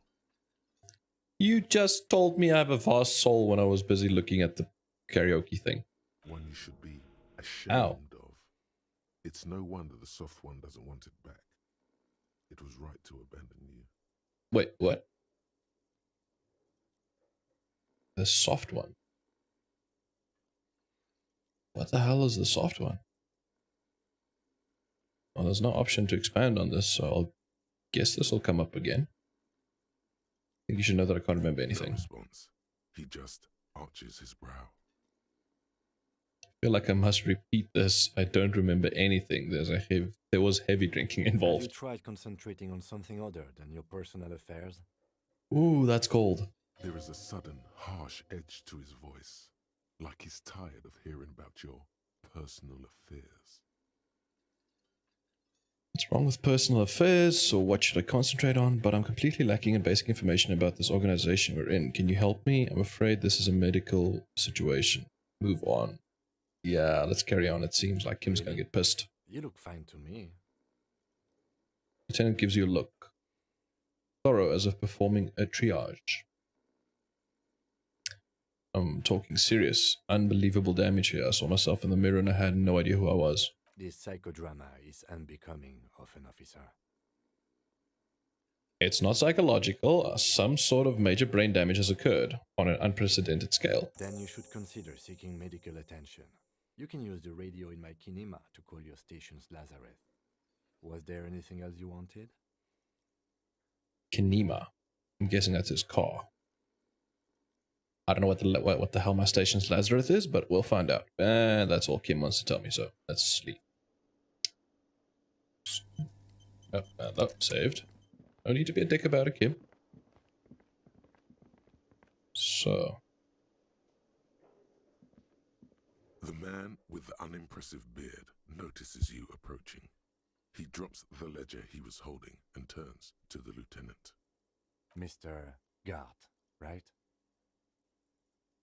You run this place. Oh, so his name is Gart. Gart, okay. The lieutenant glances into his little notebook. Yes. He responds tersely. I am Kim Kitsuragi from Precinct 57. This is an inter-district investigation, so joining me from Precinct 41. He looks to you, realizing he still doesn't know your name. The Harbinger of Ruin. What is golden orange like a forest fire but smells like liquor? I'm currently in between names, say nothing. Well, it did say something about golden orange when I succeeded, so... Are you kidding me? Oh, I said that out loud. Fuck, I don't know which one of these options is when I'm talking to myself. Shit. Well, okay, let's keep all in. No, man, help me out. What's golden orange and smells like liquor? It's you. It's obviously you. You smell like liquor. And you're orange. Yeah. See? Everyone agrees it's your color scheme. Thank you, conceptualization. With this name thing. Thanks. For nothing. Is this what you get when you call the police now? We've been waiting for a week here. He turns to the lieutenant. Sir, I understand your concern, but we are here to do a job. And for us to do it, I need you to stay calm. Yes, of course. For a moment, the cafeteria manager fidgets under the lieutenant's gaze. Then he gives in. I know it took us a while to arrive at the scene, but it also took you a while to call us. It was you who placed the call, correct? No, I only just got here. It was probably Sylvie who called you. She usually works the bar here. I'm only temporarily taking over her duties. Okay. Do you have her number? As a matter of fact, I do. He looks behind a pile of coasters, finds a slip of paper, and hands it to the lieutenant. This sounds like something you can use to call this Sylvie later. Thanks, reaction speed. You said you just got here. From where? Are you a local? What, of Martinez? No, I live in Jamrock. I only sometimes come here to keep an eye on the place. This is just one of the many, many cafeterias I manage. But you still know your way around, yes? In case we need directions. Or a map? Maybe. Yes, I know where some things are, but as I said, I don't live here. I just used to work here. And I'm not going to start working here again, if that's what you think. He really doesn't want to be here. I didn't imply that. He Detective. turns to you. Detective? Yes? What? Who, me? Yes. I have everything. You? He looks in his little notebook. Oh, you mean, do I have a question? Ask them. Yeah, so let's ask questions. He means, do you have questions for me, like a police officer would? The cafeteria manager is clearly agitated again. Oh, he's really a pain in the ass. I don't like this guy.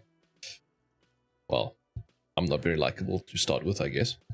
Where exactly is the body? Who killed him? Why did Sylvie go away? You know, I actually can't think of anything. Why did Sylvie go away? Because none of your business. This is the second time you've avoided the Oh subject. my god, what is your obsession with this Sylvie person? Get over it. Maybe it's he who's obsessed with this Sylvie person. Certainly sounds like it. So where's the body? Behind this building, there's a courtyard. They hoisted him up on a tree there. Points to the kitchen behind him. How do we get there then? That's easy. See that door there? First you exit through that. Then to your right, you should see a big hole in the fence. A really big one.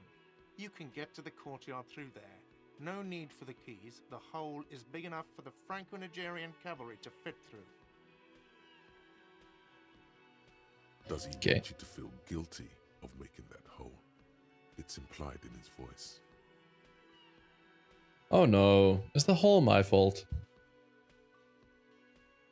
Who killed I him? don't know who killed him. I'm not the police. That's your job. Fair. He doesn't know. He just said they hoisted him up on a tree. Who is this they? Ah, good point. Before you said they, who did you mean by they? Oh, people are saying it was the union dock workers. That it was a lynching. Who exactly is saying that? The locals, the customers, the people who eat here, a lot of dock workers eat here. Sylvie told me everyone knows the dock workers did it. Did the debarders themselves tell her this, or is it a rumor? The débardeurs. Okay, I'm guessing that's the dock workers in French? I don't really know. You'll have to ask her. Why would the dock workers lynch this I man? would suppose it's because they have nothing better to do. You mean the strike? Yes, the strike. The man they hanged was a security guard for the harbour company, I hear. A mercenary. The unionistas probably thought they'd send a message. Ooh. Did you kill him? Sure, What, cover are the you bases. Crazy? Of course I didn't kill him. Okay. Calm down. The lieutenant turns the page in the little notebook he's been scribbling in. That's all. Let's go. Ooh, XP. Lots of it. Not so fast. You owe me 130 real. Oh. What? No one is saying the multi-pattern necktie you found tied to the ceiling fan can talk. No one. It must be merely imagination. But What? Let's bail! Time to push the eject button! Sounds like a responsibility! You don't like those! Oh my gosh! My tie's talking to me. Slip away unnoticed. Oh, okay, well, let's start with the... What's real? Oh, excuse me. You owe me 130 real. He pronounces the R with a mock aristocratic accent. the IIR, or Inter-Isolary Real, is the global reserve currency. Whatever part of the world you're in right now, it's safe to assume he means you owe him some money. By real, do you mean some form of street cred? Oh, I understand. You mean I owe you money. Yeah. Wow, you're a genius. Yes, that's right. Money. You owe this establishment 130 real. Points the red ledger on the counter. I should have done the escape thing. I think he is. Arrest him.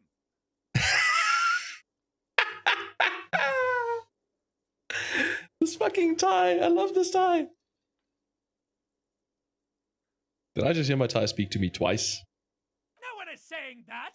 No one is saying that Ty can talk. That would be ludicrous. It's just that you should arrest him. It would be wiser. He wants to take your money. I'm not comfortable with this. Try to somehow tuck the tie away. Hell no. I want the tie to talk more. I love the tie. Great advice. I'm considering it. Give the tie an affirmative tug. No way. I have duties. I'm a cop. It's not, I'm not talking to a tie. Take the tie. Nope. I'm with a tie. The lieutenant looks at you tugging on your garish tie. He puts his hand on your shoulder. If you don't have the money, it's okay. None of us are in this for the wages. That's good for. I haven't offered to pay because I don't have any money either. Oh. But what exactly is money? What are you, a philosopher? Actually, I might be. Since I woke up, I have trouble remembering even the most basic concepts of reality. Now just getting my bearings. Actually, I might be. Money is what grown-up people use to pay for things. Things like this hostel room, or 8 bottles of potent blend, and 9 packs of Royal Extra. We use it for everything, really. Okay, so I partied hard.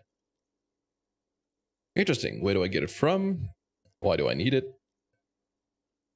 Proceed to show him the coins you found. Is this money? Proceed, but don't show him the coins. They're yours. Why do I need it? Where do I get it from? Are you serious? From your work? I don't know. You can take bribes, I guess. I'm sorry. I don't think cops can take bribes. But you just opened the conversation, so maybe I can. Some do take recompense, but only to survive. The lieutenant is dead serious. Oh, wow. Okay, so the cops are not too coppish. Or straight, or whatever you want to call it. Why do I need it? For survival, to pay me. Unless you want to become a hobo. Do you want to become a hobo? There's nowhere else to stay in Martinez, and it's a cold spring outside. Money doesn't make you happy, but it lets you be unhappy for a while longer. Holy crap. If I turn this into a video series, that's going to be a title. Money doesn't make you happy, but it lets you be unhappy for a while longer. Wow. If you run out of money, you die. It's like Fair. that for all of us. Me too. That's why I need you to pay me. I'm not an asshole. He stops and says mostly to himself, "Are you not, though? You've been pretty pissy with me all morning." So you proceed to show him the coins. Yes, it is. That's 10 plus 10 plus 20 plus 40. I'm now down 90, right? What? I don't have 90. I've got 5. But sure. No, you see, that's 40 cents. Ah. Cents are a form of currency 100 times smaller than the real. I'm not even going to take this. Come back when you have 130 real. But that's horrible. 100 times smaller. Yeah, that's horrible. It is. He Stands silently looking at the coppers on the counter. For a moment, his antipathy is overcome by compassion for the sheer smallness of the money. Pick up the He coins. demonstratively suppresses a world-weary sigh. Yeah. What do I owe this place for? Let's see.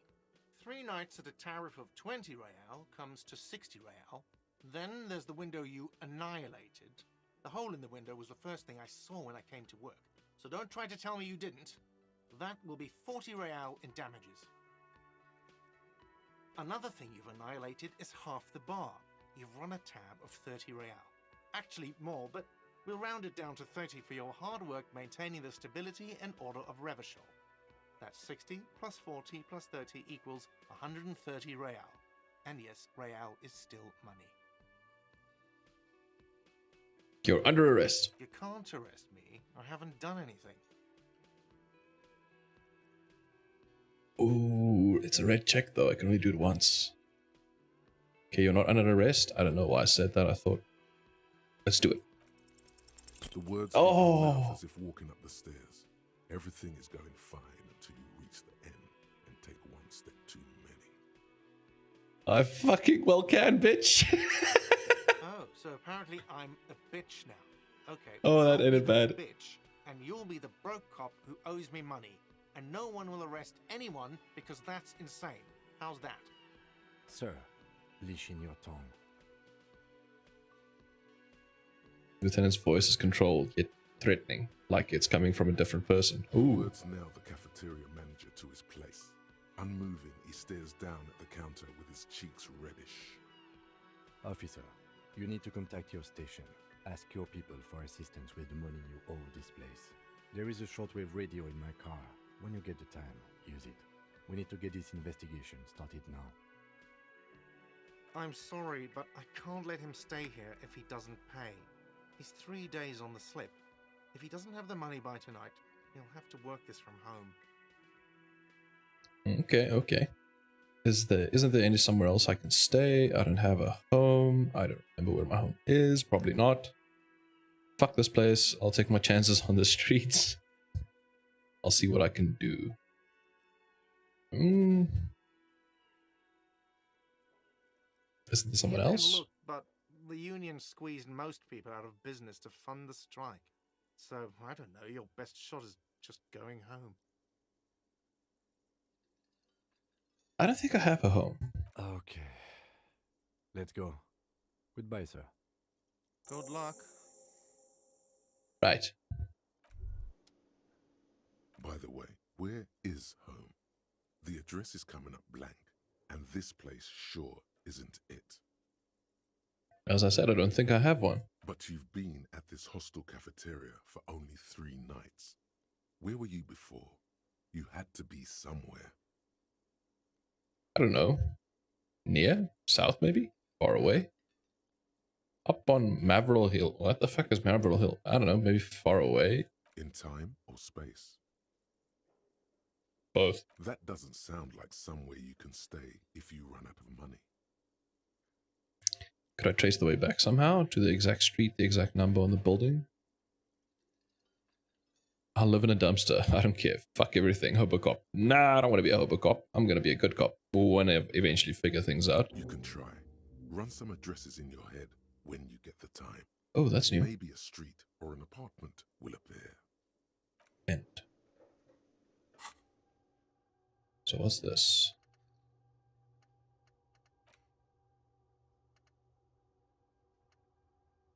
What? Unlock.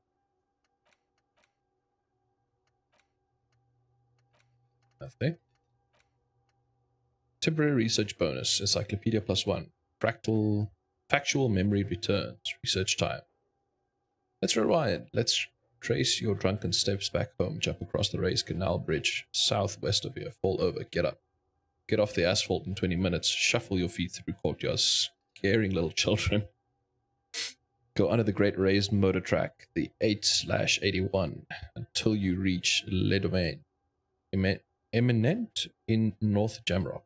The streets are... Oops. Grab this. Frozen this time of year. Caked with ice. Walk down Main to perdition. There is a side alley there. Your footprints in the mud. Internalize?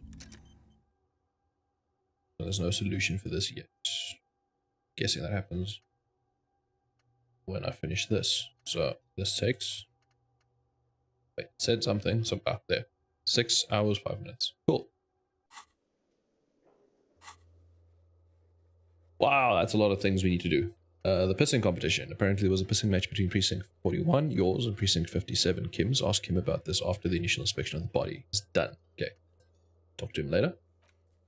Kim suggested you call the station Lazarus in order to sort out your health issues. You can use this motor carriage to make a call, though you don't feel hopeful.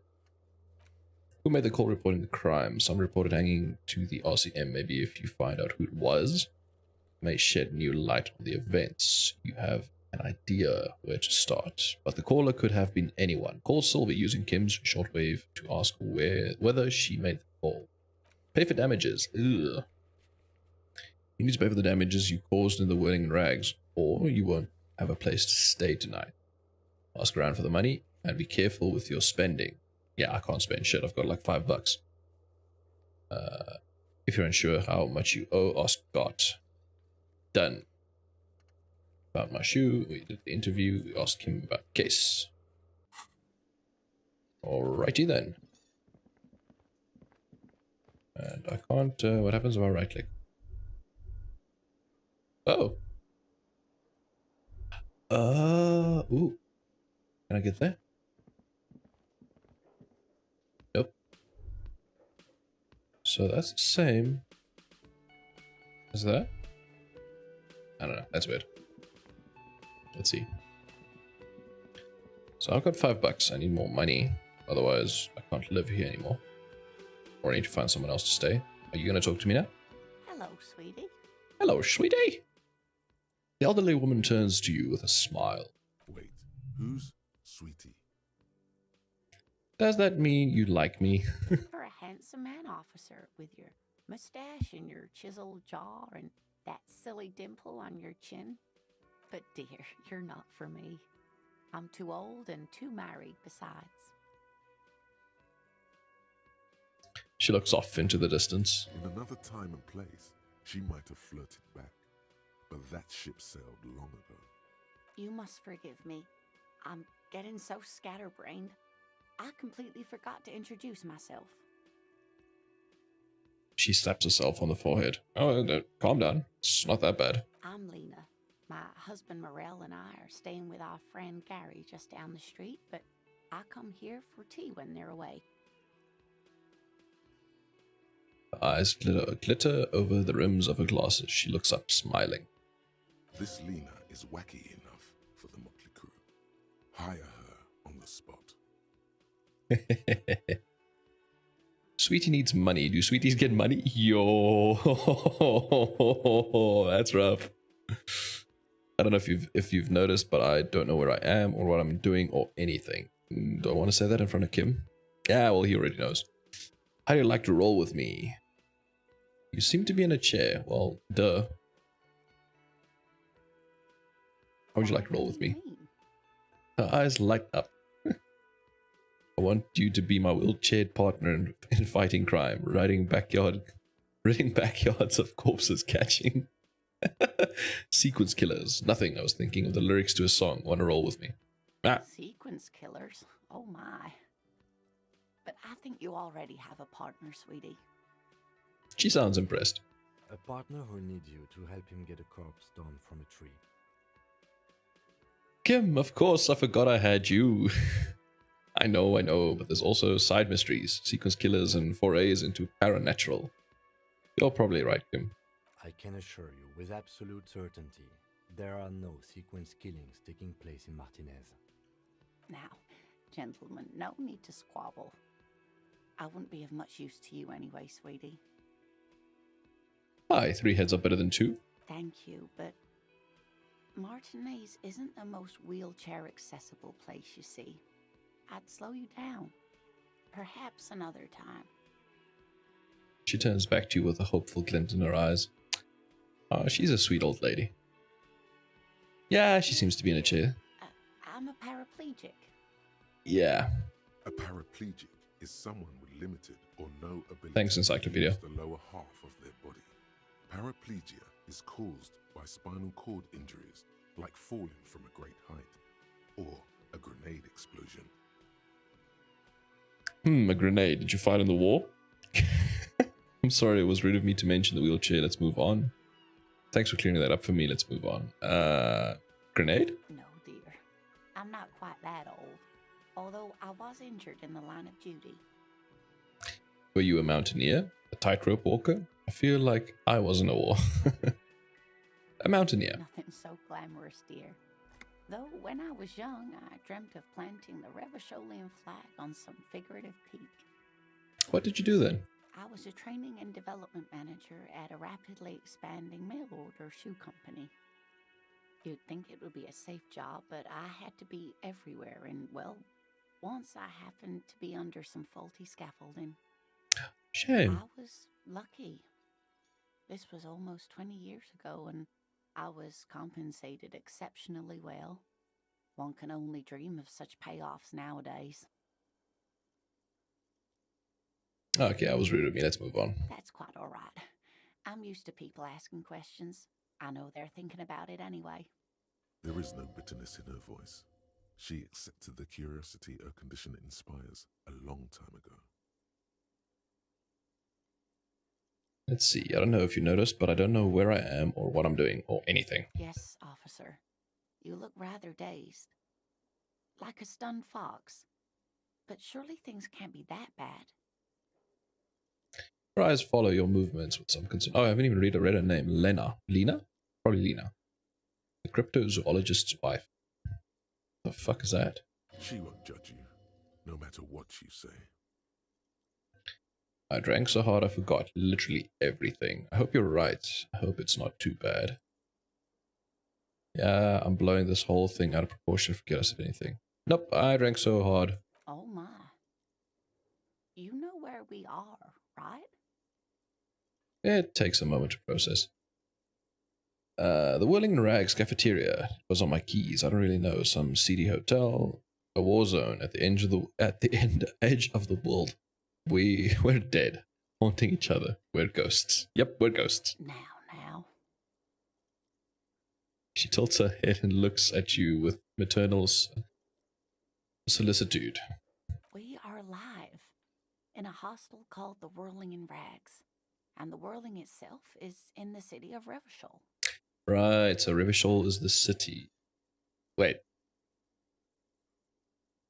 So the RCM is the city's police?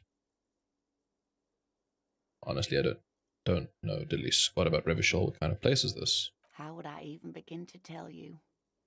Revachol is the most beautiful city in the world. We're fortunate to be here, you and I. Oh, she's an optimist, isn't she?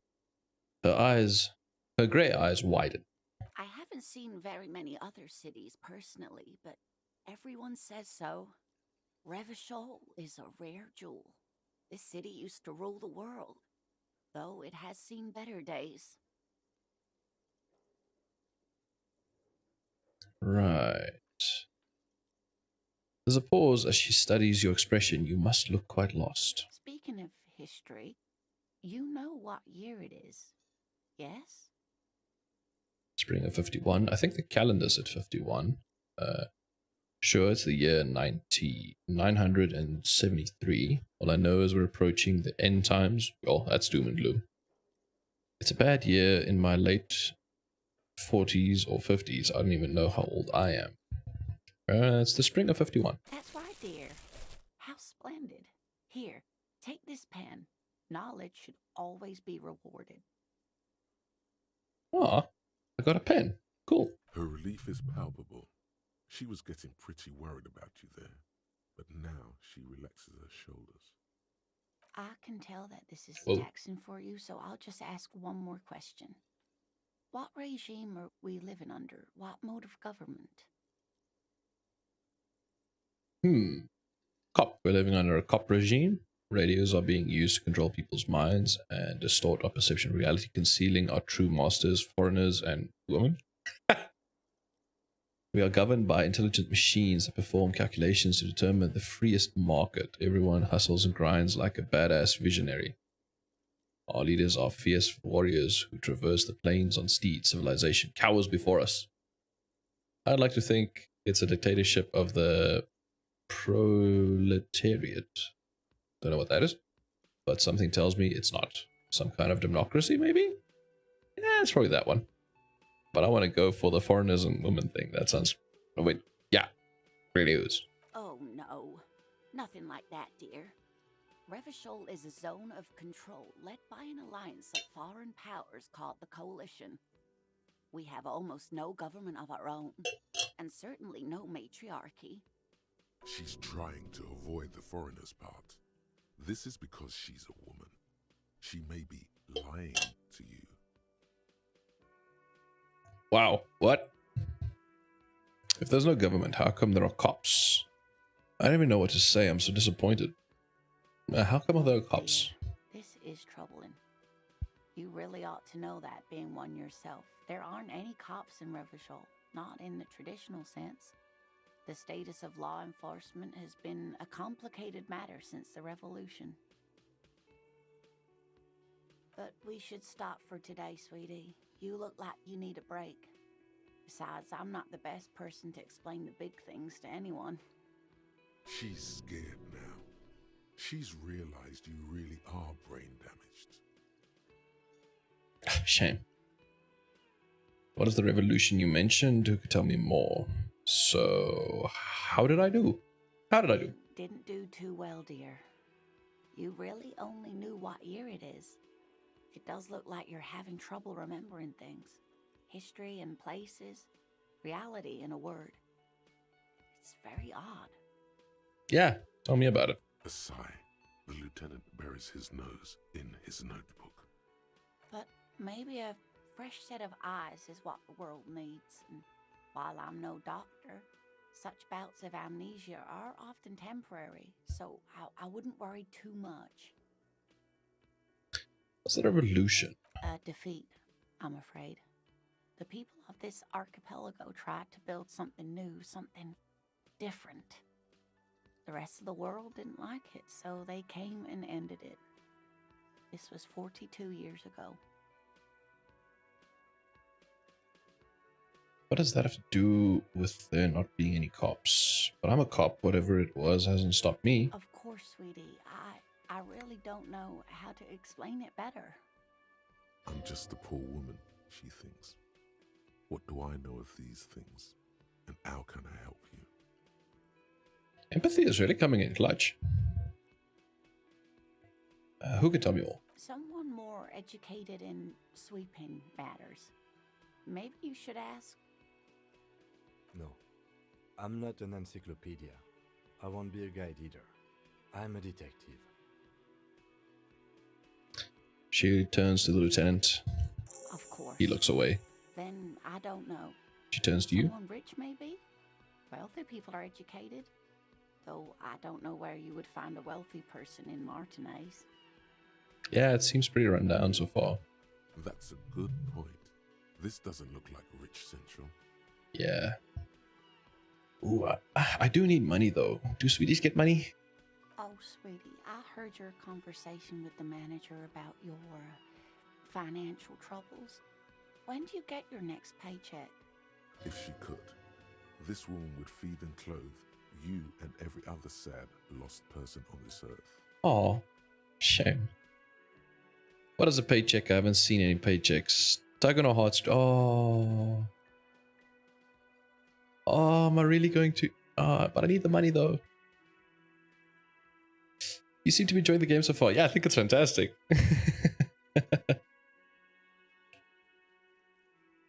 I hope it's at least somewhat entertaining to watch. And that I'm not butchering too much of the reading. But I feel like such an ass. But I do need the money though. She's sweet. Your deportment remains dignified as you shed a single manly tear. A single manly tear, nice. It isn't easy for me to ask this of anyone, but I am at the end of my rope. Any money you have could help me. Ooh, I'm a beggar now? Sweetie, only have a few cents on me, but I could give you this to pawn. Just I tied you over. No, I feel horrible. She unfastens a gold commemorative pin from the left jacket pocket and drops it in your palm. Wonderful. He has a pin.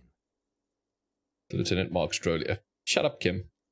The pin is round and slightly tarnished. 3 sailboats in bas relief with the sun hovering over the water behind them. A chipped green banner at the bottom reads, San Baptiste, Summer 31. Dinghy races. She used to sail, apparently. Lol, yes, though mostly just listening since I'm busy playing a game myself. No worries. It is a very narrative experience. You could totally sell this pin for cash. Yeah. Feel like an ass, but yeah. What is to pawn? Where can I pawn the pin? This will help me out. Lena, thanks. I promise I'll buy it back once I have more. Yeah, I promise I'll buy it back. But let's ask where the pawn shop is. Cross the plaza and follow the road along the coast. Down by the water, there'll be a shack nestled against an old stone facade. That's the pawn shop. An old friend of my husband's goes there often. He says the owner is quite helpful. So across the plaza and follow the road along the coast, down by the water, there will be a shack. Okay. So close to water. Cool. Old friend of my husband goes there often. Okay. Items that can be pawned at Bird's Nest Roy's appear in your inventory under the Items tab. You can pawn these items when talking to Roy. Okay. Cool. Oh, it's not an ancient family heirloom or anything, but I suppose it would be nice to get it back. About your Hope pin. you were able to pawn that old trinket. She smiles up at you earnestly. I decided not to pawn it. You should have it back. I probably need the money though. But the game really does seem fun. Definitely gonna buy it when it's on special. Yeah, it's pretty cool so far. I'm very curious to see. Well, I'm curious to see. I haven't seen the body yet, so obviously we're gonna do that probably now. And then I like the whole idea of like my character not knowing who he is, so both me and him are finding that out. That's pretty cool. And I love the fact that my tie is talking to me. Although I do regret not like doing the skill check that the tie wanted me to do. I thought I would have another chance, or I could do the other stuff and then do that. But yeah, it seems like I missed it because the tie just told me to run away.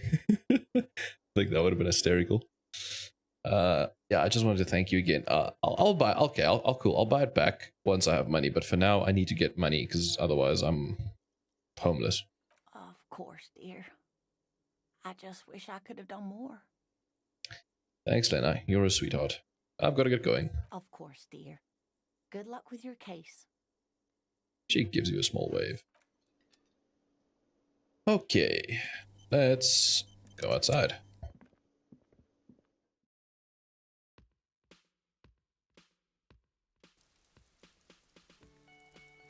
Hey, it's my jam.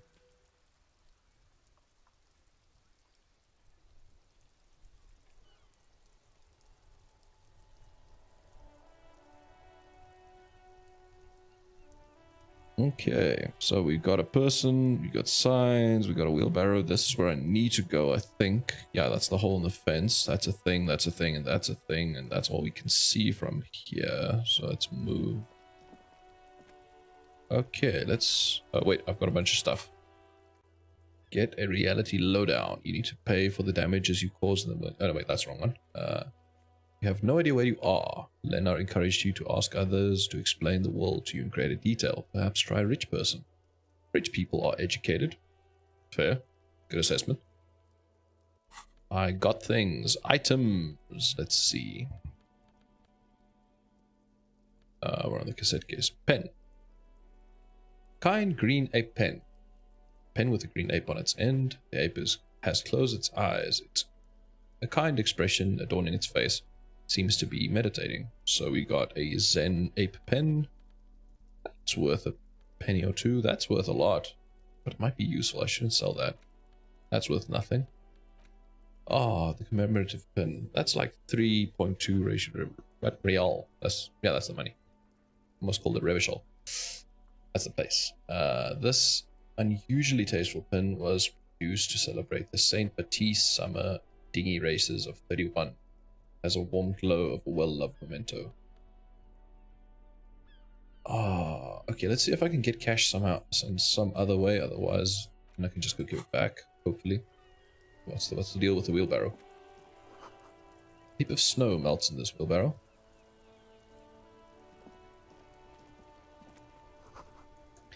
Street sign reads, "Fuck the police." Cool. Pigs go home. The street name is illegible. And who might you be? The RCM in Martinez. What can I help you with? The young woman looks up at you. You sound surprised. I have some questions. You sound I surprised. don't see a lot of police around here. That's all. Fair enough. I have questions. Of course. What can I help you with? We need directions. What is this fuck the police business? And who are you? Start there. I am just a gardener. She hides it well, but behind the sweat and dirt there is something else in her rigid posture. Okay. There's more to you than that. Cool, and what are you doing here? Good to meet you, just a gardener. There's more to you. Is there? The quickness of the reply certainly does not prove you wrong.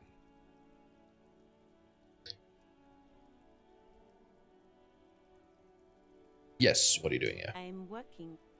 Working on what? I have a greenhouse in the yard there. I've been trying to get some work done. She gestures over her shoulder. There's discomfort. She stops mid-sentence. But Well, as you probably know, there's a corpse hanging from a tree there. It smells pretty bad, so I have to take breaks. Don't worry, miss. We are here to clean it up. You can get to work soon. Thank you. My head is about to explode from all the salts I've had to inhale. she smiles politely. Salts? Ammonium salts. Perhaps useful for later. Ah. What's this fuck the police business? Excuse me? She doesn't understand. She's uncomfortable. Maybe you should drop this line of questioning. The street sign says fuck the police, point at it. Well, empathy says no. But I wanna... Never mind. She shifts in her seat awkwardly. Directions? Of course. Where to? It's okay, I know where the corpse is. I'm not gonna ask that. Where am I? I know that already. Well, I'm in Revishal, which is in Martinez, right? And this is the Winning in Rags. What's up north? What's in the east? What's in the south? What's in the west? So let's ask what's up north. There's the pier, the Cape Side apartment buildings, some more tenements. Not a lot, really. Okay. East? The harbor gates. Uh-huh. Some kind of commotion, I think. I don't follow the local politics. A fleet store, too. Okay. What a fruit store is? Yeah. South? Some shops and a bridge. The canal bridge leads to the coast, but it's broken, I think. Some kind of accident, probably.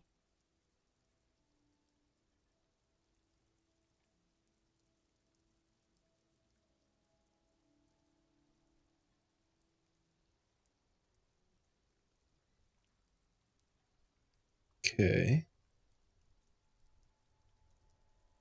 So that's the canal. Just coast. There's a little fishing village there, and a fish market. But that got closed down ages ago.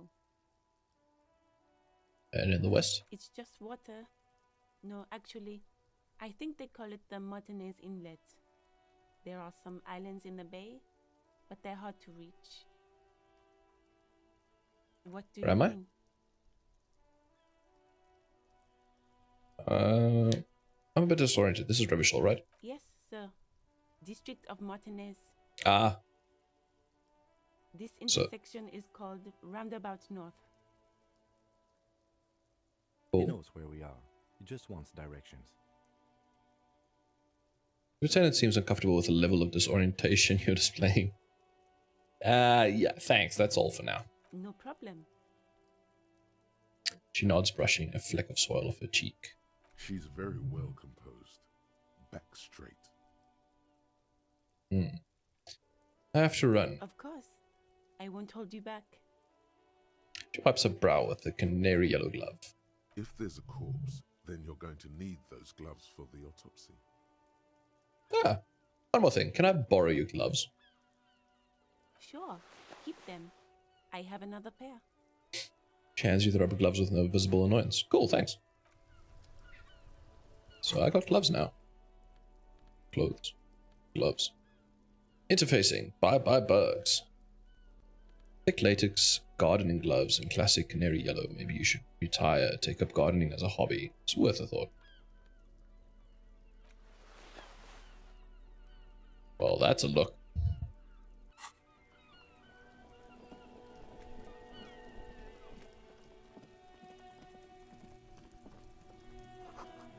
There are bottles inside. You can pick them up if you had a bag. Okay, so if I get a... What can I do with bottles? Why would I want bottles? Rue de Saint-Ghislain.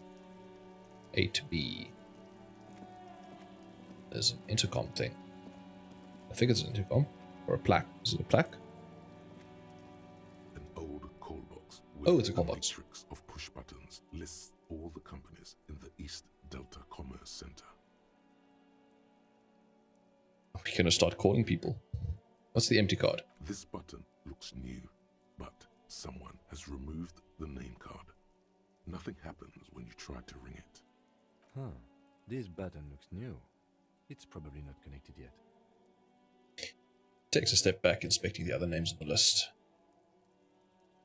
Okay, let's go look at the body first. We can start playing with that a little bit later. Wait, can I go into that door? Seems okay, it seems locked. You see a set of tire tracks in the brown slush that covers the plaza mosaic. Why am I looking at Cop this? habit. You look at everything. Fair. This isn't case related, you think. What kind of vehicle drove through here? Hard to say. Your vision is blurred and you're having difficulty concentrating thanks to your relentless hangover. Eek. Visual calculus, 28%. Reconstruct the movement. Let's see if I can. I doubt it, but let's try. The Hey, I tire did. tracks were left here by an unknown event that took place some days ago. It's a message written in the language of burnt rubber. Cool. So start here, crash, reverse, turn. Some of that rubber stuck to the tiles right in front of the whirling in rags. This is point A. The driver started there and then accelerated straight into the fence, left a hole big enough for the Franco-Nigerian cavalry, according to the cafeteria manager. Why that pang of guilt again? I don't know. The hole in this fence doesn't look that huge. The hole's not that impressive. Damn bartender. That's not that impressive. He was exaggerating. People blame cops for everything that goes wrong in the world. This has nothing to do with you. As a matter of fact, you don't even know why you stopped here. You would never drive recklessly like this, and you don't have a car. Okay. Well, what happened next? The driver proceeded to back out of the yard, barely stopping before hitting the adjacent building. Before heading south, must have been in a hurry. Car drove through this fence. Is this connected to the case? I think I got it, Lee. You are correct. This is a rather motor carriage friendly city. Somehow that makes you feel scared. You don't know why. Oh no. Did I have a car and did I drive it through the fence and did I murder someone with the car? Am I a bad guy? disconnect with the case? I'm not sure. There are plenty of traffic accidents waiting to happen in Martinez. With the jam right here on the roundabout, I would keep them separate. You could follow the track south. There seems to be a canal there. See where they went, if you find the time. Okay, cool. So that's probably not another thing to do. Yep, another task. Yep. Wait, I can try the mirror again. And Kim? What about Kim? What can I try with Kim? Yes?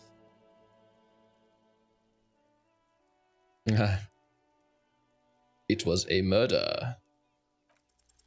Only banal things Nope. strike you. One you should be ashamed of. Oh, shit. It's That no hurts. wonder the soft one doesn't want it back. It was right That's- to abandon you. That's that soft one thing again. But okay. I think leave. Ouch, that hurt, apparently. So failing certain things repeatedly actually sucks for you.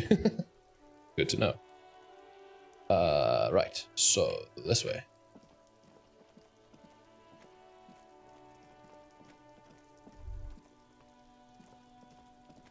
Yeah, so we got peoples. We got what's this? The letter R wears a crown. On the ribbon below, a light above descending.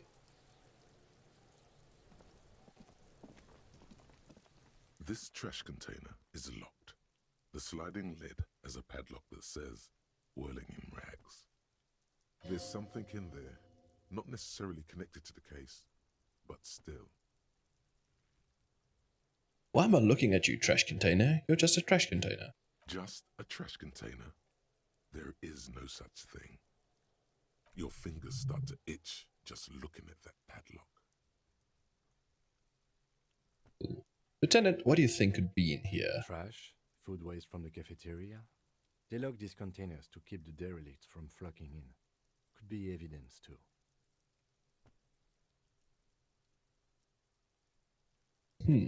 Yes, I feel like there's something in there. Seems like a reasonable assumption. Then we should open it immediately. We should open it immediately. He leans in to inspect the lock. How do we get the lock open? We could try using a pry bar. There's one in my motor carriage, Or, Lieutenant? Or we could ask for a key from the manager of the Ah. Whirling in Rags. He probably has one. Well, that's less interesting.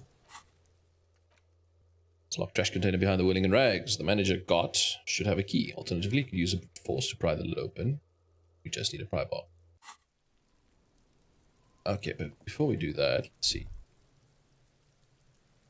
So, who the hell are you? Wait. Smells like spoiled meat and curdled dairy. Human being. Decomposes. Well, that's unsettling. You. Who the hell are you? Kuno's got this. The boy throwing rocks at their body can't be older than 12. He looks like an ass. Oh yeah, Nappa Gumpy, Kuno! What? The fuck does that mean? Yells the other kid behind the fence. Kuno and Kuno S. Hey kid, a word, police business. A moment of your time, please. I'm not getting into this. A moment of your time.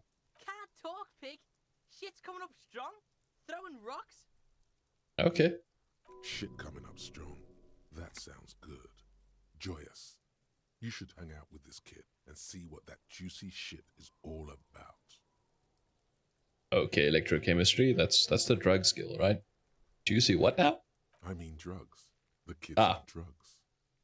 Yeah. Yeah, Kuno, ride the lightning, Kuno! What the fuck? Kuno's riding it, see? He wipes sweat from his brow and sends another rock flying. The rake, Kuno! The rake? You should throw the rake at him, Kuno! Oh. Right. The fuck? Does Kuno know what a rake is? Kuno's not a gardener. Wow. Kim, what should we do? Are you kids siblings? Kid, you want to hang out? I'm not a narc. Look, I've got questions. Are you siblings? The fuck? talking about? He throws another rock. He's calling us Kuno. He says we're fucking each other. Whoa! What? That's rough. Shit. Kim, what should we do? Kid, you want to hang out? I'm not a narc. Look, I've got questions. We all want to hang out? That's weird, but sure. Fuck no! Kuno doesn't buy that shit. Fucking entrapment shit. Fast. This kid has got street smarts. Okay. Got questions. All right. Entertain the Kuno. Show me what you got. What you got there? What you got, huh? Show me what you got. Okay, Kuno, calm down. Fuck. The kid moves his hands like a basketball player dribbling fast. The body, what do you know about it? About the crime scene, you kids often play in this yard. I gotta ask, who is Kuno? Well, he's obviously Kuno, but maybe that throws him for a loop, so who is Kuno? Kuno's Kuno, pig? Okay. The boy points to his chest with both thumbs. Well, guess that could be expected. So you refer to yourself in the third person, Kuno. Is that some kind of gang name? Got it. Another question. Is that a gang name? Yeah, Kuno's in a fucking gang. In a bang gang. Kuno bangs for Maggie, bangs for Mazda, bangs for Revachol. Bangs for Mazda? Like what? Like the car? What? What's this kid on about? He lays the names out there with pride and precision, like cards on a table. Right when he's getting distracted, there's a malevolent hiss behind the fence. Watch out, Kuno! He's trying to fiddle you! He's gonna put his hands on you!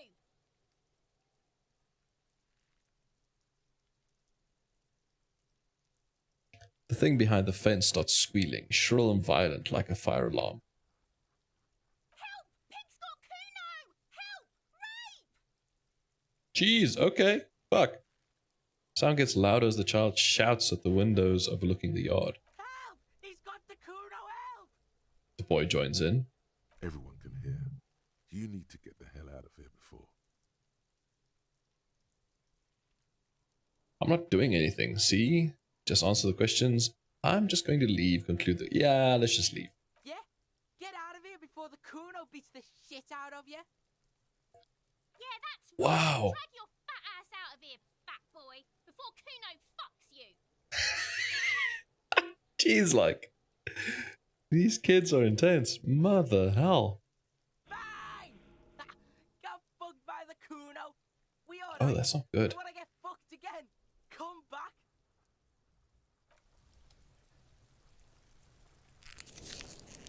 Guess so I healed a bit of morale. Morale's not doing too hot. Yeah, so we've got... Well, I'm guessing talking to you is not going to yield anything good. Kuno, the pig's getting pretty close to me. Come to snuff my shit out, I think. Take a step closer. Looks like it's time for me to go, Kuno. Pig's come to take me in. Just want to ask you some questions. Take a step closer. I'm going away for a long, long time, Kuno. Going away for life. What's going on there? Fuck are you trying to pull, pig? What are those strange words you use, girl? Hey, kid. Child, converse with me. This is not going to end well. You there behind the fence. What are those? Let's go with the strange words. I come from the woods, good Davidu. You don't want to go there with me. You don't want to see what I've seen. Don't be traumatizing here. Get the fuck out of here. I'll die before I squeal, pig. Yeah, okay, let's just leave it be. Let's see. So, let's start with this.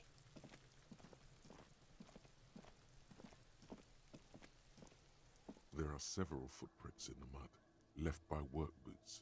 Anywhere from 6 to 12 pairs have walked here. Kind of boots. Heavy workers' boots with reinforced toes and hobnails, all over the yard. Isn't this something an industrial worker would wear? Lieutenant, workers' boot tracks. Point to them. Noted. Lieutenant takes out his little notebook. Ooh, there's a very low chance of me getting this check, but let's try. Maybe more than Oh, 20. wow. No.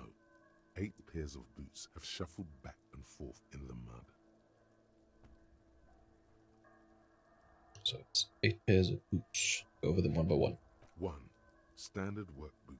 Steel reinforced toes, number 46. 2. Standard work boot. Steel reinforced toes, number 44. 3. Hobnailed work boot. Steel reinforced toes, number 43. 4. Standard work boot. Number 45 or 46. Wait, which is it? You don't know. It's a miracle you can tell the prints apart as it is. The cold must have preserved them. Okay, cool. Count more. 5. Another standard work boot. Steel reinforced toes. Number 44. 6. An aberration. Light as air. Even pace. Same make of boot, but number 41. Male or female? Impossible to tell.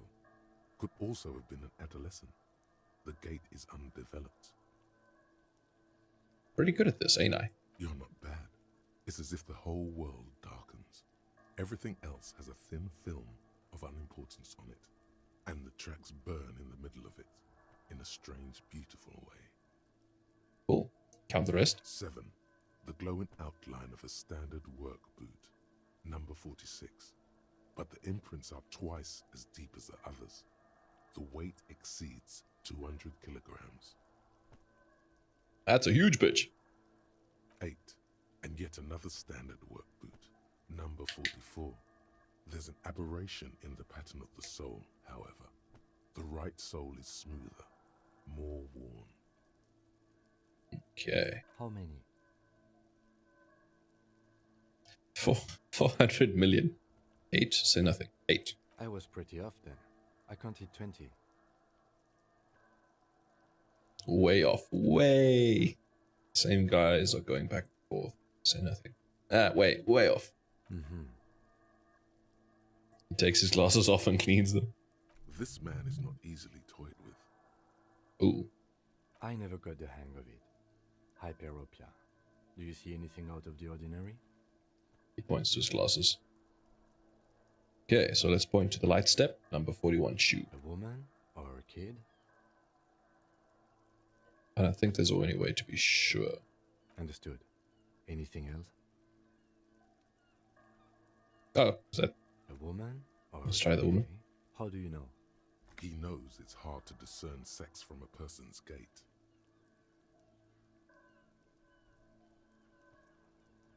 I'm just saying random things while I'm looking at the holes in the mud. I have no idea where this has come from. I just do, I don't. I'm just saying random shit. That's okay. Go on. Ah, cool. Alright, still ends the conversation, or the point. The heavy one, 200 kilograms. 200? Could it be the combined weight of two people, one carrying the other who's tied up? Let's say a heavily built worker carrying a similarly built, soon-to-be-dead man.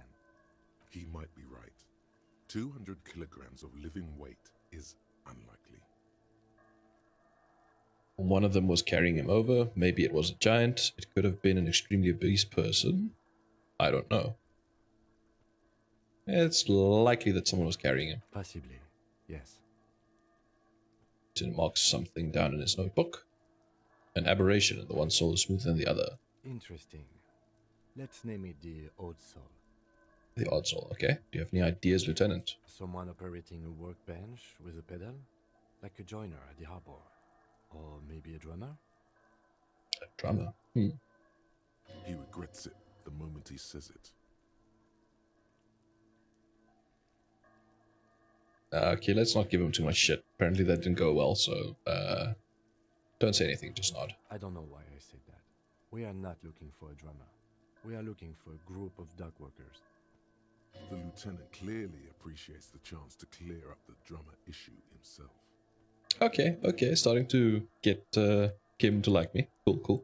Perhaps it could be a driver. A driver would wear out the right shoe before the left. The accelerator is on the right.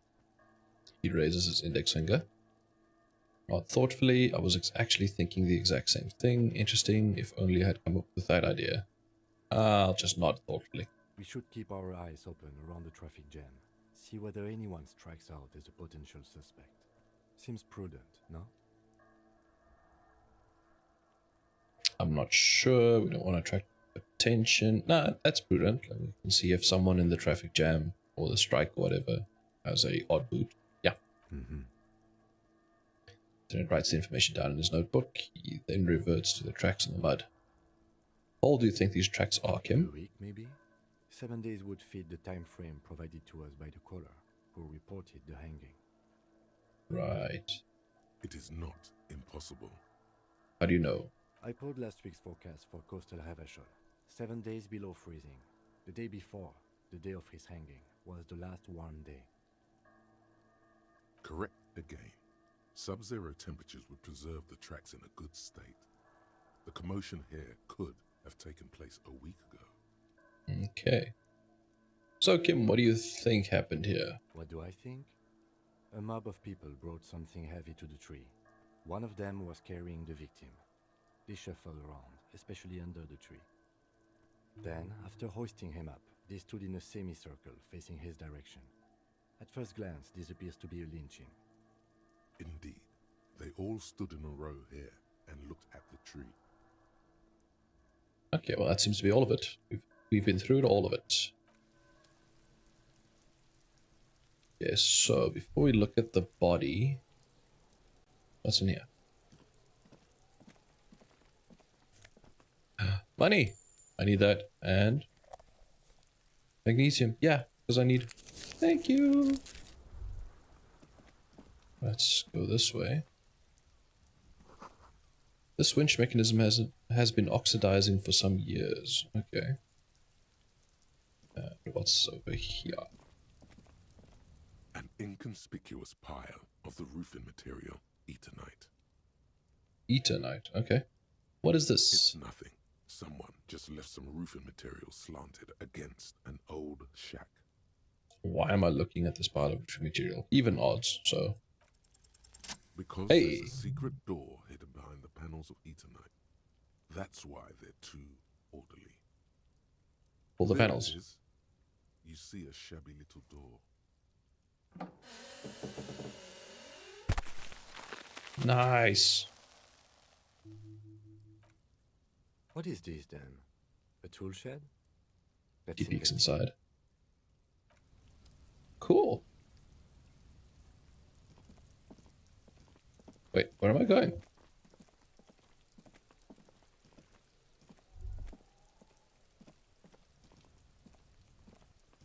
Oh, where's this now? Apparently nowhere. Okay, we can go investigate that, but we first need to look at the body. But before that... Someone's trying to grow herbs in this greenhouse. Okay. Kid's ladder is rickety, but still climbable. The corpse looks at you with bulging white eyes. The face around them does not look human. It's swollen and ready to burst. His lips are fish-like, and his tongue like a ball gag in his mouth. Ugh. You seem to be holding your breath. Look down or turn away? No, look down. A cargo belt twists his neck at an unnatural angle. The body below appears stiff. It's letting out an ungodly rot. The smell seeps in, even through your clenched nostrils. God, what is that? Why is it so bad? Active decay. It's okay to throw up, officer. No one is judging. The lieutenant raises a white piece of linen to his nose. He's about to blow! Cop's gonna blow, Kuno! Let go of your nose without throwing up. Chances are very low. It's probably going to damage my morale if I do it, but... Yep. The smell is repulsive. It pushes in from your mouth, more instant and more familiar than anything you'd expected. More fever than odor. It fills your mind, flushing you from within. Try to walk away. Let's try not to throw up. Nope.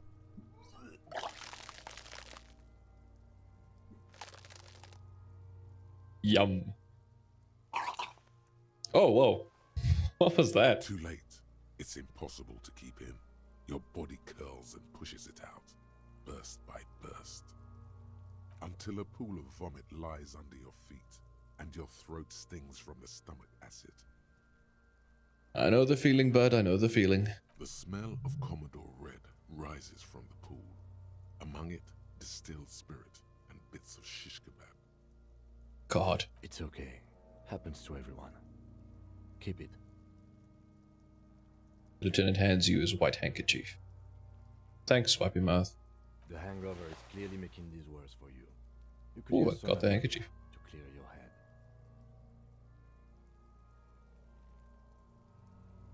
Do you think ammonia would help? If you can handle the headache. Some officers use it to deal with cadaverine odor. But not you? I can't handle the headache. It's more likely he can handle the smell, unlike you. Okay, where do we get ammonia from? That young I think the woman, gardener. mentioned she used salts for the smell. He nods towards the plaza. If she doesn't have any, there might be some in the freight store nearby. Acquiring ammonia will provide a modifier to the white check. Modifiers make checks easier and allow you to retry them. Okay, cool. What do we get? Items. The handkerchief given to you by Lieutenant Kitsuragi. The corner is adorned with a lace and tiny embroidered portiere. Portiere. And I got a thing. Inspect the victim's body.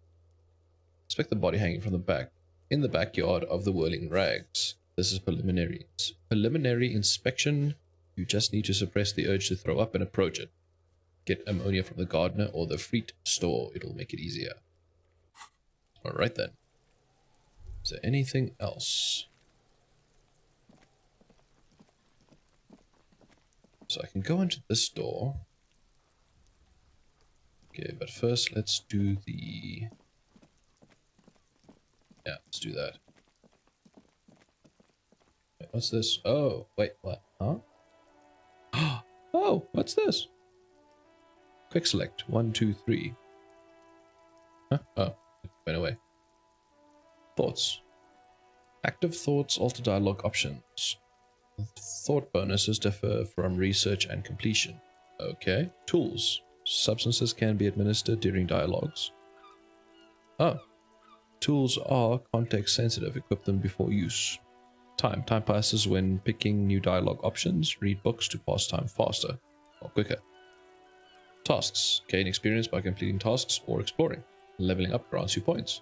Skill points. Use points to upgrade skills or unlock and forget thoughts. Skill checks. White skill checks can be re-rolled. Explore options or level up to try again. Red skill checks are permanent. Then tab, show interactable objects. F1 for help. Oh, there's a quick save. Quick load. Space to continue. Thought cabinet. Quick select. Character sheet, inventory, journal. Interesting. Give me that pneumonia, or an ammonia, rather. Pneumonia is a disease. Again, officer, how are things? Do you still have your salts? I think I could use some. Sure, I'm done with them. She takes a small capsule out of her breast pocket and hands it to you. Thank you. Easy on that stuff. It gave me a terrible headache. Will do.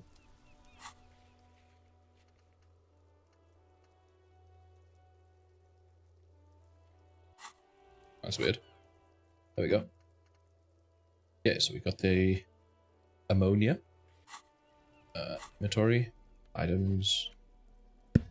Oops, didn't mean to hit the mic there. A thin glass tube wrapped in cotton netting, used to treat fainting spells. Produced by St. Baptiste Pharmaceuticals. Ampule of ammonia. I can sell it for like $1. Should we do the Camino? Oh, who are you? Let's do that. While we're here. Stands a motor carriage. The bodywork is covered. You can get the pry bar for the dumpster as well. Bearing the number 57. Mm-hmm. Vapor emanates from the large engine on the back of the vehicle. hasn't had time to cool off yet.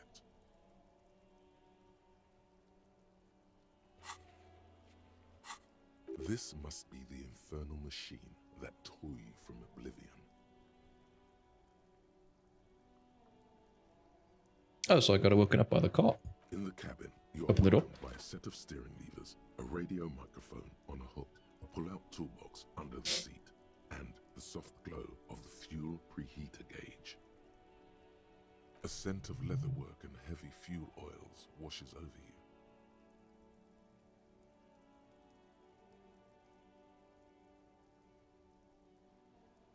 Kim, what are we looking at? What is this machine? This is the Kupris Kinema, my motor carriage. You can use the toolbox and the radio if you'd like. He nods at the cabin. Cool. Motor carriage, motor carriage. Something bad with a motor carriage. A dark lump rises in your throat. Oh, come on. What's the sinking feeling I have with the words motor carriage? Can we turn it on and drive somewhere? This must be what woke me up when you arrived at Martinez, the infernal noise. All policemen asked him to have such cool motor carriages. Yeah. The Kupris motorcar does provide most of our patrol vehicles, yes. But this is different. This is a sports model. I might be wrong, but this one is a sports model, right? You're right. I didn't take you for a motorcar enthusiast. Do you also like tip-top, detective? A vainglorious smile spreads over his face as he pats his machine. What's tip-top? I'm pretty sure I like neither motor cars or any tip-tops. Now let's ask him what's tip-top. An interrissolory racing series. You should definitely give it a go if you like motor carriages. It has fantastic competition.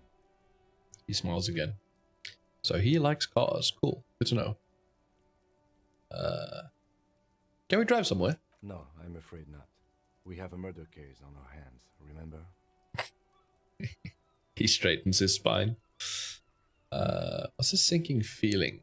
Nothing, nothing. It's probably nothing. Forget I brought it up. Please proceed with the carefree lollygagging. Ooh, so Inland Empire doesn't want to deal with it, whatever it is. I'm probably responsible for the whole crash through the fence thing. This must be what woke me up. Yes, sorry about that. The Kupris Kinema does have a rather distinctive engine sound. He says it with very badly concealed pride. Look around the cabin again. In the cabin, you see a set of steering levers, a radio on a hook, a pull-out toolbox, and the soft glow of the fuel preheater gauge. Let's tap on the fuel gauge. As you tap on the gauge, the indicator pin jerks as if startled. It's in the large orange sector, indicating the engine is warm. Next to the gauge is a red switch labeled heat. There's no use pressing the heat button. It won't start without the ignition key. Translation: we're not going anywhere right now. Thanks. Alternative translation: don't even think you can drive my MC. Sure. Run your fingers over the steering levers. The white suede feels luxurious under the touch, and the metal clutch handle so very familiar in your palm. Your fingers waste no time closing around the handle. Clutch disengaged. Release the handle. Clutch drops. Right foot yearns for the familiar touch of the accelerator pedal. You have synced with the machine's mechanical circulation. Do I know how to operate this machine? How are you, my friend? Where have you been? Where have you been? At the bottom of the sea. What? So strange. The machine is not on the bottom of the sea at all. It's right in front of you, well kept. Why did it say that? Because it's lonely, just like you. Seaweed and strange fish around it, limpets clinging to the carcass. The sound of the streets above. I should stop taking morale damage. I don't have things to heal it. This isn't good. How are you, my friend? The smell of freshly treated leather. The lack of dirt and dust on the dashboard. And a neat little brush in the cup holder. All seem to be whispering. I'm good, cherished and cared for, in the hands of a tending owner.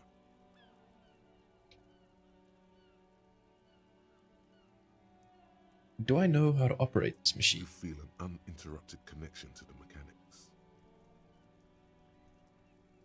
Wait, does it mean I know how to pilot it? After a while, you realize silence is your only answer. Do what you will with it. Release the clutch and squeeze it again. Of course it's only in your head. Of course it is. But it almost feels as if the clutch handle is gently squeezing back. Release the clutch. The handle is pulled back. Somewhere deep inside the drivetrain, the disc is mated to the flywheel again. In the cabin, you see a set of steering levers, a radio on a hook. Get the A toolbox. metallic drawer slides out from under the seat and clicks into place. The tools inside are neatly organized. Cool. Take what you need, officer. It's going to be a long case. I'm not protective of my tools, like some men are. Ooh. You're not protective of your tools, are you? He's clearly a little protective of his tools. But what can you do? Work is work. Okay, so we have a pry bar, a rubber handled chain cutter, and a hand cranked flashlight. Let's take it all if we can. So, pry bar. The pry bar feels nice and cold in your hand. Nice. Heavier than you'd think. Useful for opening all sorts of doors and lids. Chain cutter. The handles are long and sleek. Nice. Snap, snap, go the cutters in your hand. You can do good work with these.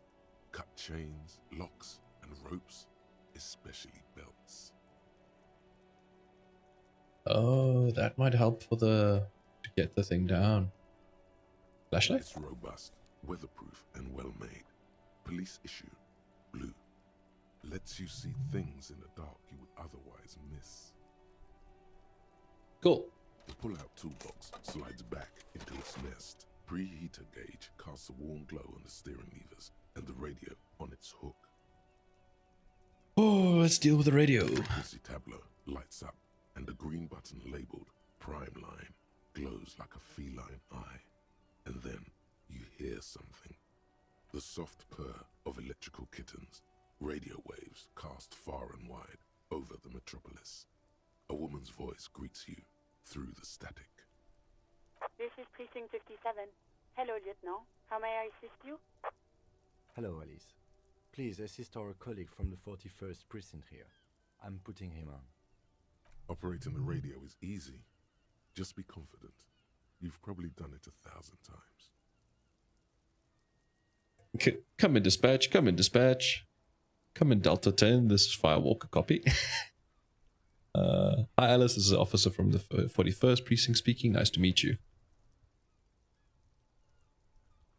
Which seems more like I know what I'm doing. Let's come in, dispatch. This is Officer Alice Demetri, Precinct 57. How may I assist you? You could swear she was friendlier with the lieutenant. Under the green prime line, a yellow saved button catches your eye. You wonder what the lieutenant's default radio station is. Okay. Ignore Alice and press the button. It feels like I have to, though. Let's do it. As always, it's DJ Mesh and Elysium, and you're listening to Street Freaks FM, bringing you the hottest, the nastiest, the most vulgar. A flock of seagulls takes off nearby, startled by the roaring radio. Right away, the lieutenant reaches into the cabin and turns off the radio. He's not looking at you as he says, Someone must have been messing with the radio, or maybe picked up a random frequency. You wanted a prime line, right? What have you been listening to, Kim? He's still avoiding your gaze, and his ears glow red.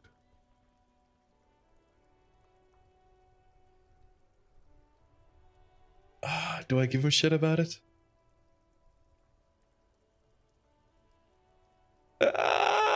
I'm gonna. Speed Freaks FM, huh? Oh, is that what it was called? He's trying hard to act surprised. Go for it. Turn the radio back on while it's still on the Speed Freaks FM.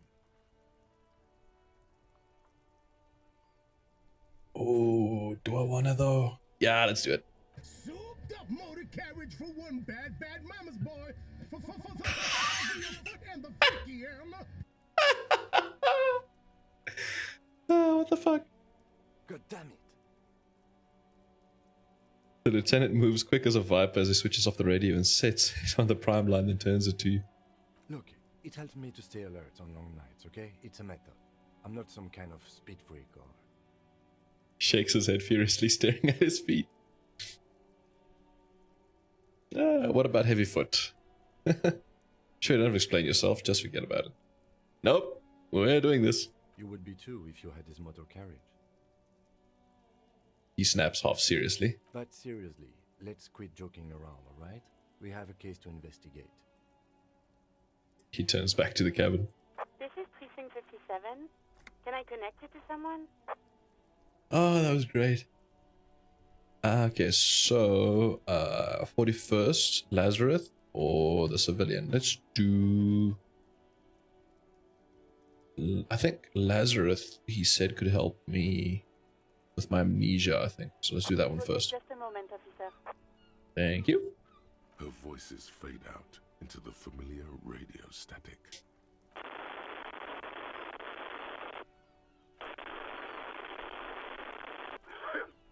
Gottlieb, what do you want? Hello. You hear a man clearing his throat briskly, then an answer. Gottlieb? He's carelessly chewing on a piece of hard candy.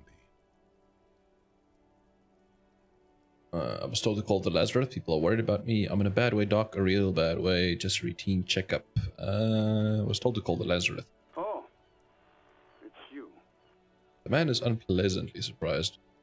Was that a snarl or a suppressed groan? No love for you here. You know who I am? I think I've developed extreme photosensitivity. I think I've had a heart attack. Lost all my memory, all of it. Isn't there anything you can do for me? You know who I am. Maybe he'll give me a name. Yes, there's no end to the misfortunes fate has seen fit to rain upon me. Sure, but can you tell me about myself, as in who am I? Who? You are? You lost your human visage a while back. Now let's get on with it. I've got more important things to do. Okay, extreme photosensitivity? That's because you're hung over. Even the radio waves coming from your direction smell like liquor. Do you feel like your eyes are twitching too? Lie? He seems upset, so no. Good. It would be an awful nuisance if your experiments with your blood pressure were to cause permanent damage to your vision. A nuisance to you, that is. Oh, that's not good. It certainly does not help with aiming. Yeah. I think I've had a heart attack. And you survived it. Congratulations. Are you mobile? Yes. Even better. Anything else? I wouldn't worry about that. Officers your age have coronary trouble all the time. Also, death is a natural part of life. What kind of a fucking doctor are you? Let's see. I've lost my memory, all of it. With all the damage you've been dealing yourself with drugs and alcohol, I'm not surprised. Okay, cool. So you know about it. There is no surprise in his voice, only careless superiority. You're not surprised. Okay, anything else? What else? I'm not a brain doctor. Look on the bright side. You've got a whole new life now. Use it wisely. You're a dick. It's hard to say if he doesn't believe you or doesn't care. Isn't there anything you can do for me? What? You want me to do blood work for you again? Tell you just how bad things really are across the board? You want another rundown of everything collapsing inside your body? Ooh. Yeah, I want the truth. How bad is it, Doc? You want the real, honest-to-God truth? Stop drinking, eat magnesium and vitamin D. Our station is not a retirement home.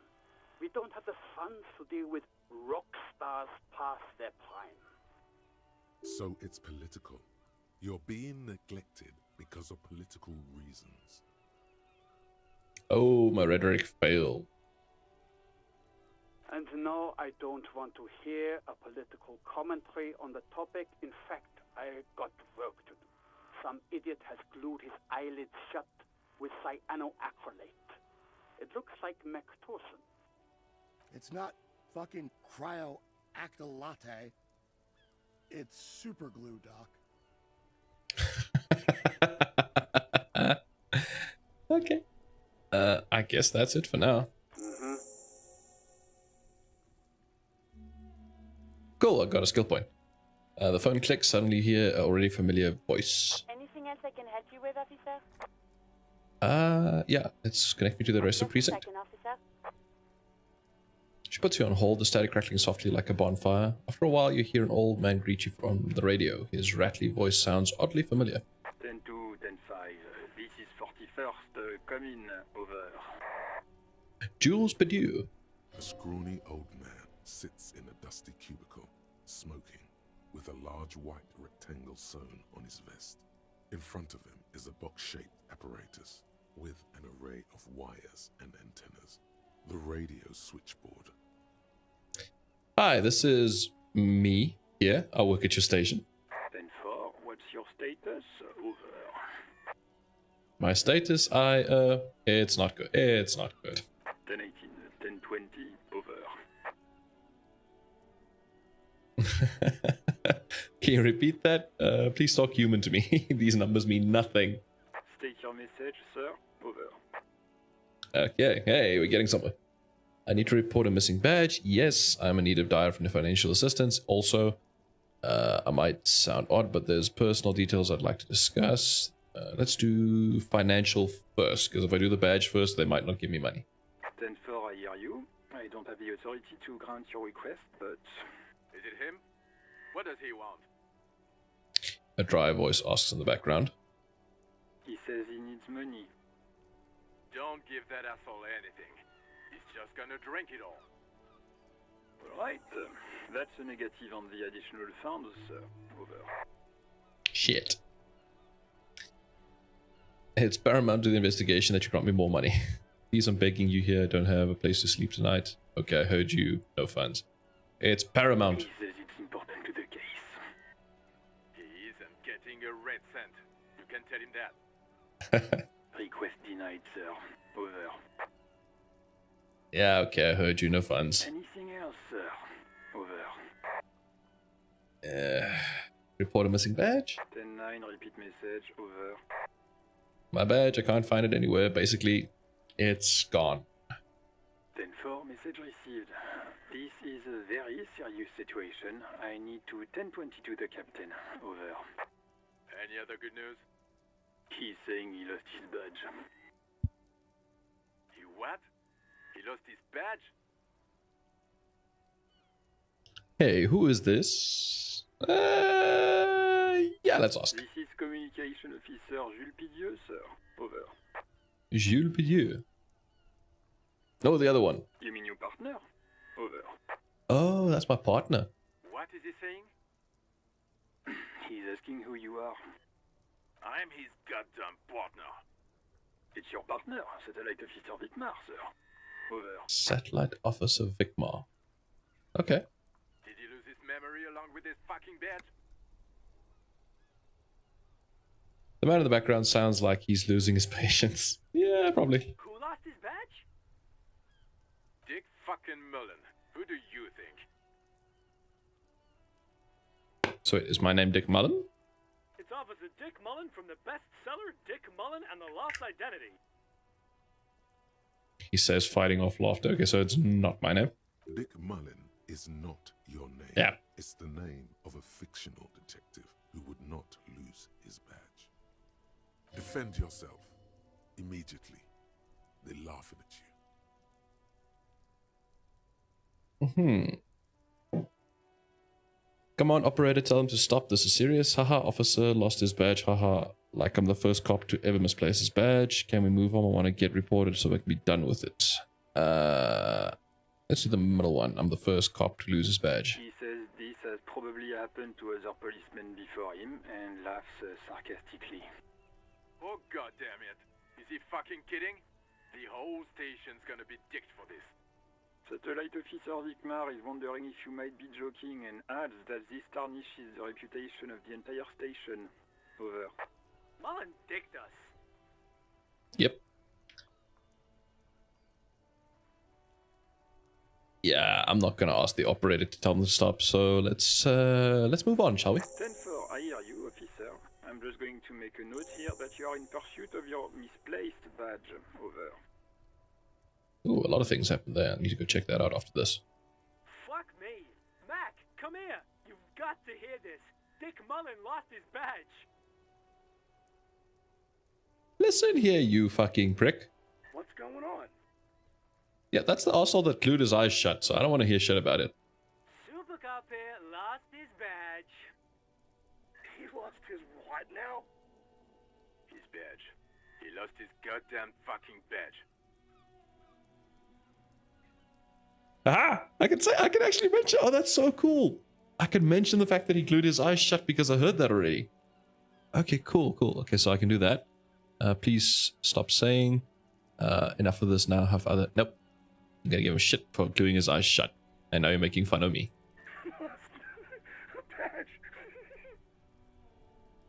Not that it makes a difference.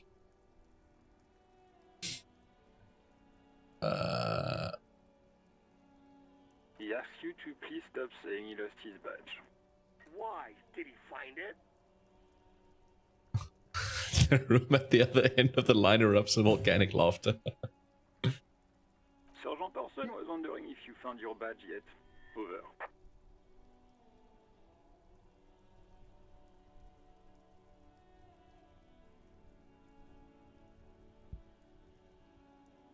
Okay. You don't have a comeback. Sorry. It's hard to think like this. So I failed my reaction speed. Say nothing. He's not replying. Looks like he's still looking for it. You can hear laughter in the background. Oh, they're a bunch of dicks. Enough with this now. I have other things to discuss. 10-9, come again. I didn't get that. Over. The animated conversation in the back is making it difficult for him to hear you. New heights even for Captain Sober. Ask him. Ask him if he's lost his gun, too. Oh no. I probably did. Sergeant Orson wants to know if you lost your gun too. Over. Check your pockets. Check your... Holy fuck. You don't know where it is, do you? Oh god, it's not here. I don't have my gun. No. It's gone. It's not fucking on you. Oh, that's not good. Don't sweat it, Bratan. The tie. You don't need a gun to have fun. We can still have fun. It's not all over. Oh, the tie. 10-9, come in, officer. Did you get my question? We were wondering about your gun. Over. Oh no. Maybe I can succeed? Even before you can get the words out, everything gets scrambled in your brain. No, of course I didn't lose my fun gun. Fuck it. I didn't lose my gun. He says he didn't lose his gun. Or his fun, whatever that means. Ask him to describe it. His gun. Not his fun. Just the gun will do. Satellite Officer McLean requests a description of your weapon. Over. This is the best conversation. Oh, request a description, huh? We'll give him one. Describe the plasma gun. The plasma gun? What? For starters, it's massive, got flared cooling vents along the front and hydrogen flasks sticking out too. Whisper to Kim. Kim, what are you packing? It's a gun. What can I say? Look, I don't have it all right. What can I say? A regular goddamn murder weapon. You know how they are. Bang, bang. Nope, I'm gonna go for the Inland Empire. For starters, it's a massive, got flared cooling vents. It's massive, got flared cooling vents along the front and hydrogen flasks sticking out. Yep. 10-9, come again, please. Over. It's got a magnetic accelerator, an arc that accelerates the energized ball of periwinkle blue hydrogen-based plasma to near light speed. Yep. I'm going to need to put you on speaker for a second. Over. I can't. In contact, it detonates with the power of a dying star, erasing every living thing from existence. Oh, and did I mention it is dripping with sexy blue plasma? Or plasma? The officer is describing his genitalia in exaggerated terms. Over. Maybe, I don't know. Host in heaven. Did he lose his gun and his mind? Dear God, he lost his gun. Oh my, I can't. The man succumbs to laughter again. This isn't really a laughing matter. Mac can face a giant of Coco Nur by himself, but Disco here made him piss his pants. Oh, I can't. Fuck. He lost his ass, but he still got his wiener. I'm not going to. Ask him. Sergeant Orson here is wondering if you are still in possession of your genitalia. Over. Oh, this is getting rough. Yes, I lost my wiener too, just lay off, okay. I left it at his mama's after I fucked her ass all night. Tell him that. Yep, that's what we're going with. That's a negative. Not going to say that. Over.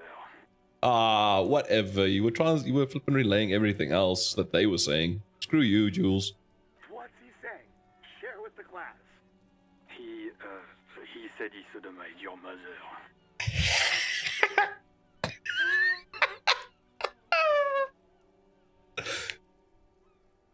The prick ate Mama's vanilla waffles at the captain's birthday party. Some nerve he's got. Sure her vanilla waffles were the only thing he ate? Shut up, Chester. This isn't funny. This is my mom we're talking about. Tell him to apologize right now. Sergeant Orson requests that you apologize for the claims that you made about his mother. Over. Hey, if you don't like the fallout, maybe don't fuck with the firewalker. What? Okay, tell him I'm sorry, it was just banter. I thought that's what cops do. Let's go there. He's sorry and didn't mean nothing by it. Okay. Tell him to find his goddamn badge and gun. That's the only thing that matters here. I was about to say, like, what's this fucking little playing telephone? Satellite officer. I heard him and I'm on it. No, I think I'm good. I think I'm good without my gun, thanks. Nah, I'm on it. 10-4, affirmative. Officer is in pursuit of his firearm. They're static. Oh, God, The man's fighting back tears. Ah, shut up, you. Officer, do you need further assistance? Over. This might sound odd, but there's personal details I'd like to discuss. Okay, 10-4, sir. I hear you. Relay your question. Over. Wait.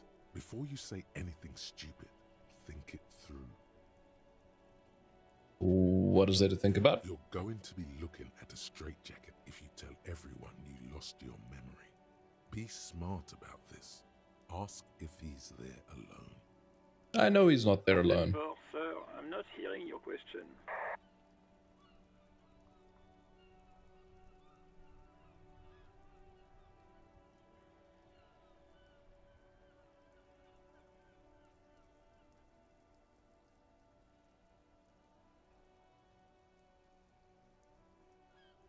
Hold on, are you alone in the room? I know he's not, but... That's a negative, sir. I got Yeah. 10-12 here. Over. Any news about my family? 10. Excuse me, sir. Over.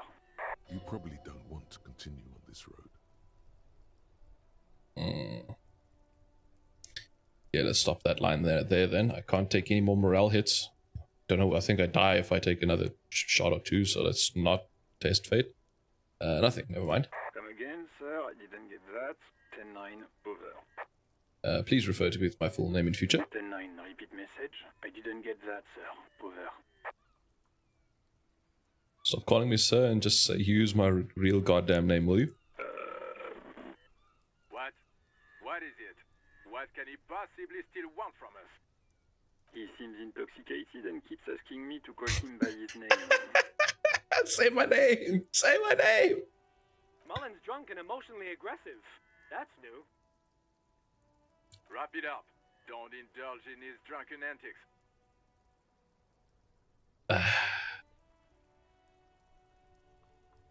I wanted to know if you've got my badge description right in your report. Could you read it to me? Yeah, let's try that. Name, rank, date of birth. What? What is it? He's still on the line? He wants to verify the information on his badge. I think the time of day just changed. I've been talking to this guy so much, the fucking day went past. But of course, it says Dick Mullen, High General of the Revacholian Cavalry Force. Tell him to stop wasting time. What do you need, sir? Over. This is not going to get me anywhere. Let's just wrap it up. Understood, sir. Over. That's all for now. Roger that. 10-10. Over and out. The static ends with a loud click, then everything is silent in the cabin. 18 kilometers to the south, in the 41st Precinct's relay booth, a small crowd has gathered around Communication Officer Jules Oldboy Pidier, around a dozen cops. The small room is filled with cigarette smoke, abuzz with laughter, when Officer Judith Minot enters. Her left arm is in bandages, and her hair trimmed short. What is going on here? Did something happen? She asks, startled. Jean Vicmer turns to her and says, What happened is my partner made contact. It's not good. He's lost his badge and his sidearm. He seemed confused, delirious even. He stops to think. Mac, the torso Torson, is finger-fucking his fist, laughing hoarsely and apparently telling some dirty story to his partner, Chester McLean, near the entrance. Yeah, Mullen was fucked, alright. Sounded fucking drunk to me. Yeah, Mac's right. This was some gnarly shit there. I mean, before he started begging for money, it was... Enough! None of this is funny. It's fucking sad. That's what it is. He's a cop. He's one of us, goddamn this. The commotion dies down. All eyes turn to Satellite Officer Vicmer. We must help him. Mignard looks down at her neatly polished black shoes. Then there is a quiet firmness to her voice when she speaks. Yeah? How do you fucking plan to do that, huh? Get him off the drink? Go jogging with him in the morning and get him on carrot juice? He's a lost man. I just know we can't give up on him when he's at his weakest. He wouldn't. The crowd in the room has started fidgeting uncomfortably. Someone's trying to slip out unnoticed. Mag, man the door. You know what he told me? I don't want to get better. I want to get worse. Those were his words. Wow. He gestures Torson to block the doorway, then turns to Mignard. Those were his words, he said. He sighs heavily and turns to address the room. This shit does not leave this room. Not a word of this to the captain, or anyone else. We'll give him a couple of days to pull his shit together. At least my partner sort of has... He's fed up with me, but he has my back, which is nice. I guess I can hold off the report for a few days. Old boy lights another cigarette. Good. Okay, everybody. Nothing but a prank call here. We all got our laughs. Now get back to work. Vicmar turns to the others. Far north, on the other side of the motorway, the officer quietly hunches with his hand in the motor carriage.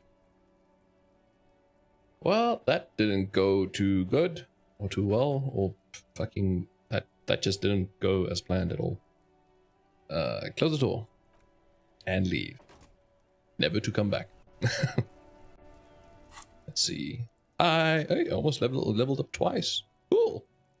So do I pick a skill point? Let's see first. What did I get? Tools. Equip this to open locked containers in the world. The red tip pry bar has Carson T heavy duty engraved just below the handle. It's satisfyingly heavy and perhaps one of the most useful tools to carry around. Fair enough. Equip these to open locked containers in the world. So wait, is that...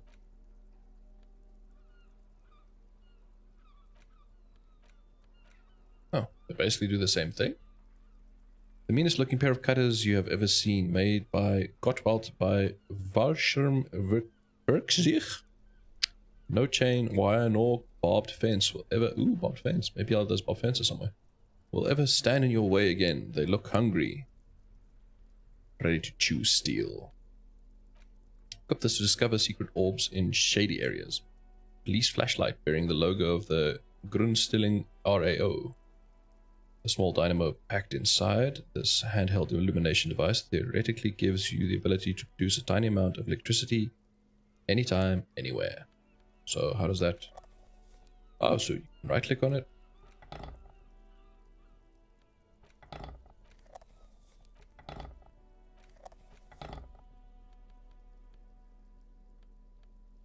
Cool. And then... Ask your station for additional funds. Yeah, that didn't go out well. So we're fucked on that one. Track down your badge. It's unclear you should go about finding your tiny piece of plastic in the world as huge as this. Maybe you'll just stumble across it down the line. Miracles happen. Track down your gun. Someone must know something about your lost firearm. Maybe district authority. Maybe the district authority, like someone high up in the union, or someone local who saw you with it before you passed out. The Whirling's absent bartender. You could also... I forgot to talk to the woman on the radio. Let's do that. Let's do that. Done. Ask about case and stuff. I don't have any... Oh, this is completed nicely. 44% done. Let's ask... You see a set of steering levers, a radio microphone. This is Precinct 57. How may I assist you? Let's see, civilian. Of course. What is the number, officer? Kim, didn't God give you Sylvia's number? Yes, hold on. Her number is 005 1944 298. The lieutenant takes a look at his notes. Received. Hold on, officer.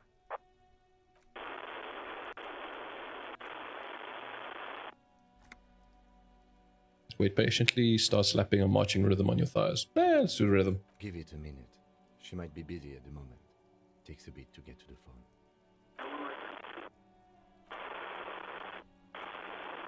Officer, I have Sylvie Malaika on the line for you. Sylvie Malaika, okay. Yes, hello? A female voice greets you through static. It sounds like she's a million miles away from you. Hello, this is the police calling. I have some questions for you about your last days at work. Sylvie, I believe we've met before. This is me, detective from the Whirling Rags. Let's go with the police. Oh, right. Hello, officer. What can I do for you? She recognizes your voice almost immediately. Probably not good. Hear resentment in her tone. She's not thrilled to be talking to you again. Yeah, that seems to be the theme so far. Have you seen my gun? Have you seen my badge? Was it you who called the police? Let's start there. Was it you? No, not me. But why didn't you call? Didn't the corpse behind the workplace bother you? What? Of course it bothered me. But I thought the union already knew about the corpse. I meant us. You should have called the police. No one calls the police. The union would get angry. You can hear her adjust the receiver in her hand. What do you mean by that? You know, what the union says goes. People listen to them and they take care of their own, which is like everyone here. She seems to be looking for words. Garbage.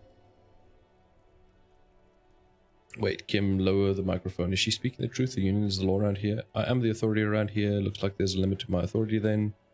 Tell me, why exactly did you let the corpse hang on your own backyard for weeks instead of calling us? Maybe there's something else.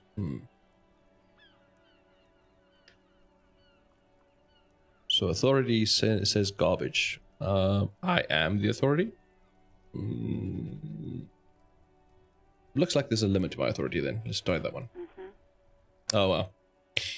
Tell me, why exactly did you let a corpse hang in your own backyard for weeks? I didn't want to get in trouble with the others. Uh-huh. Push her further. Show her the error of her ways. No, don't push her. It sounds as if she's about to cry. Well, empathy is my main skill, so I should probably listen to empathy. You ignore the law to save your own skin. What others I see, don't worry about it. Let's not push then. You do? What else can I do for you? Do you know who made the call? No, sorry. I don't. Not a lot of people have phones around here. Copper thieves take the wires. People don't have the money to have the cables put in again. They use the Union's phone, or the one on the coast. It was someone else. We'll find them sooner or later, officer. It just might take a while. Okay, so next question. Yeah, go on. You quit your job at the Whirling. Why? You mean, why did I leave the bar? Honestly, I'm not really comfortable discussing it with you, sir. You can hear her tense up on the other side. Wait, why aren't you comfortable discussing it with me? Let's just say I left because I needed to get away from someone. And get away from whom? You know whom. I do? You think you hear a sliver of accusation in her words? Yeah, it's probably me. Don't be paranoid. She's obviously talking about someone else, not you. Volition failed hard. You mean me? You needed to get away from me? I really don't want to talk about this. Let's just forget about this, okay? I don't know what I did, but okay. I won't push you on this. Are you ever coming back to work? Maybe, I don't know. I just know I have to take some time off right now.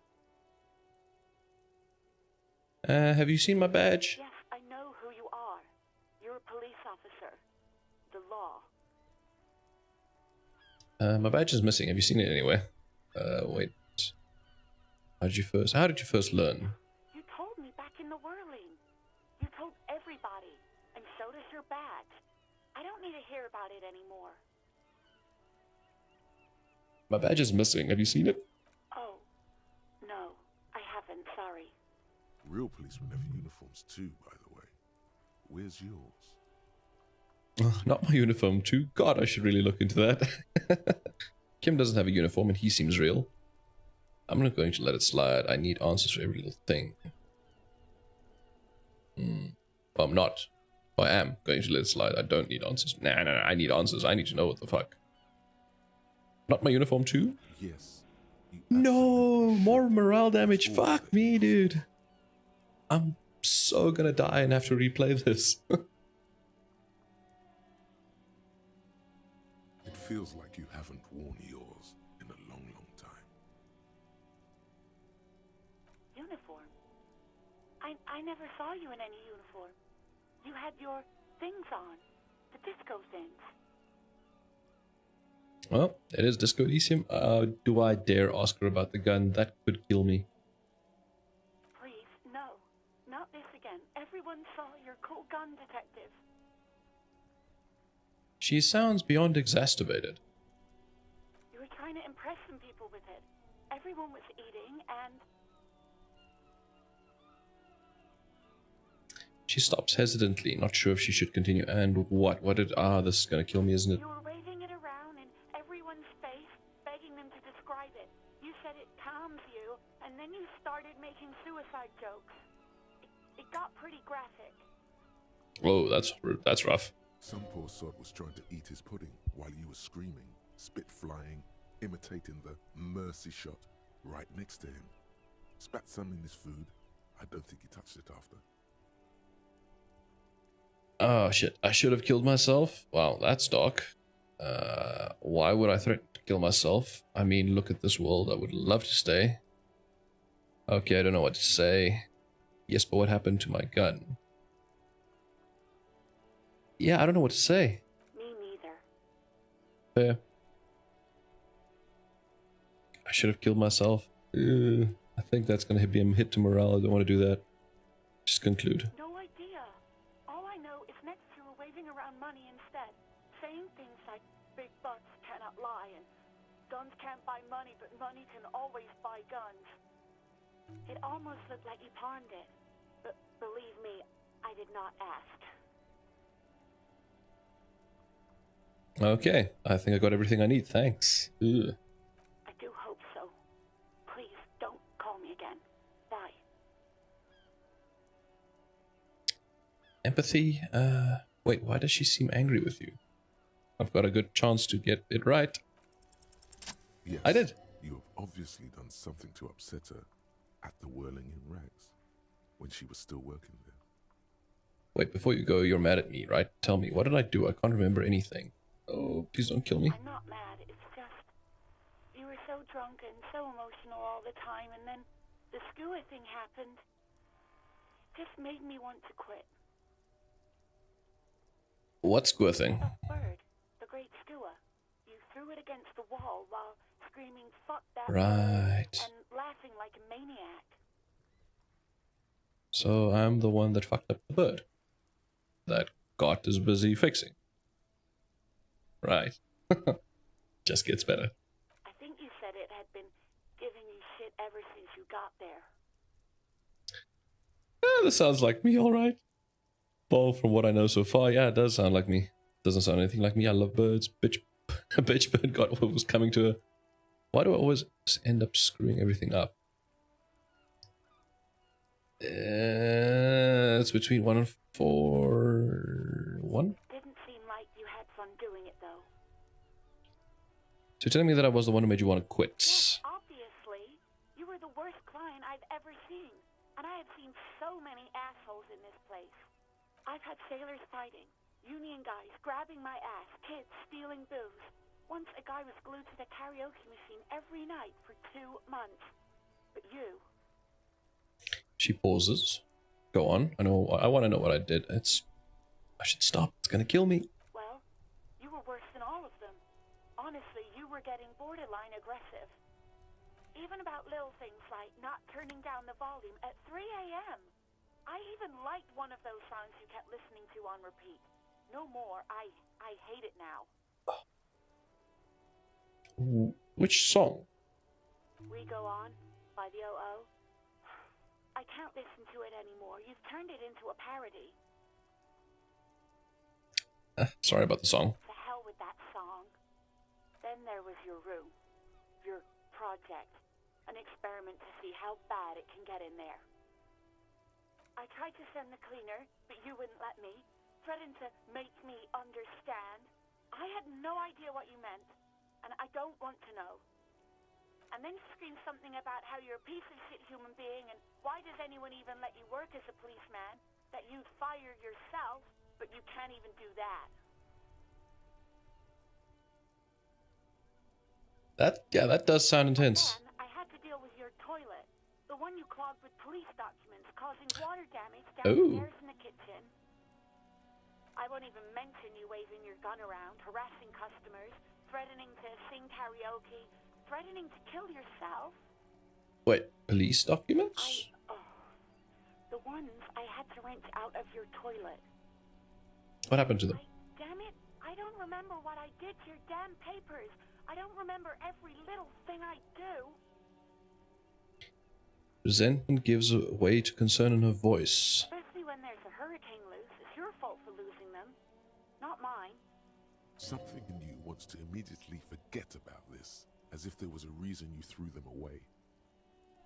Okay, I get it. I wasn't a good parent. No, you really weren't. You were simply the worst.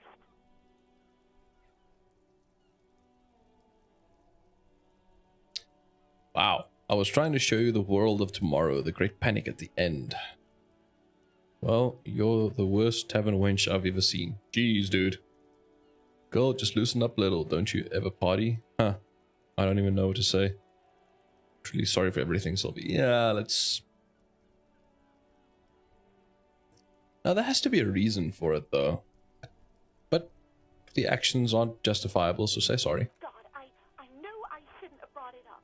Just try not to call me again, and let's pretend it never happened. What else did I sing beside the OO?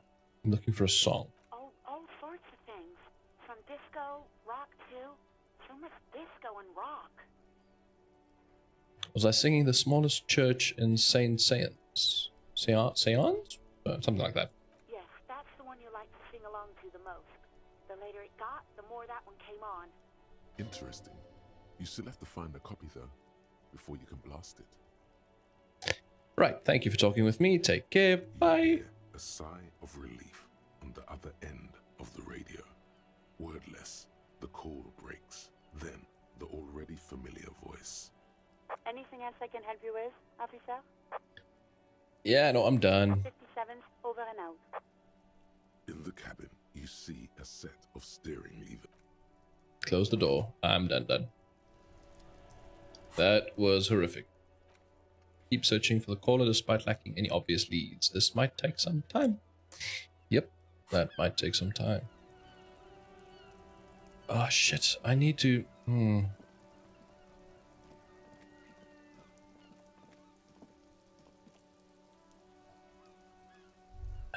Let's see.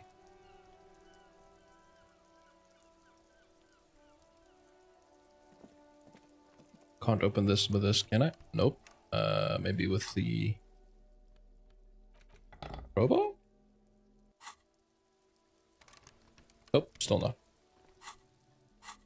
Oh, let's use this still. Just in case I am missing something. Any new things pop up? There's still this door. Maybe there's... Okay. Let's do the dumpster, then the door. This trash container is locked. The sliding lid has a padlock that says, whirling in rags. Tool not equipped. Okay, leave. So, it's not the side cutters. Let's try the pry bar. Try that again. This trash container is locked. The sliding lid has a padlock that says, whirling in rags. Forced isn't happening. You've jammed the pry bar under the lid, but it just isn't bending. I missed it with one? That sucks. Shit. But I had to make a perfect roll for that to succeed. The fuck kind of metal is this? This is fucking shit. Kick container. No, if I do that, I'm probably gonna lose health. Hang from the pry bar with all your weight. Let's just swear at it. The quality of metal is not the problem. From what I see, it's sturdy enough. He's enjoying your little failure. He finds it amusing. He's reveling in sweaty rage on your face. Let's ask the manager for the key. This is clearly not working. Yeah. Thanks, Kim. Okay, so maybe I can find... Because I really need something to heal my fucking morale before I die. I don't have money. Shit.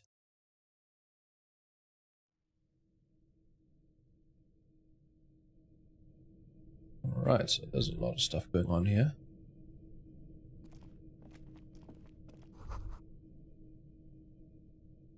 Be still, my beating heart. It's amphetamine. Sweet amphetamine. I found drugs. The lieutenant isn't studying the powder in the mirror. He's studying you. Someone's taking narcotics here. Perhaps the police should interfere. I was thinking about taking it. I wasn't. I was thinking about justice. I heard amphetamines make you a really good detective. Are you a really good detective? Someone should interfere. Perhaps not. This is below our pay grade, detective. However... He points to the ladder in the corner. See that ladder there? It's probably another way into the industrial harbor, no? A secret path the local kids use. Get out of the way or get fucked up. This is like Kuno's hideout. Cured pig's head looks mummified. That's disturbing.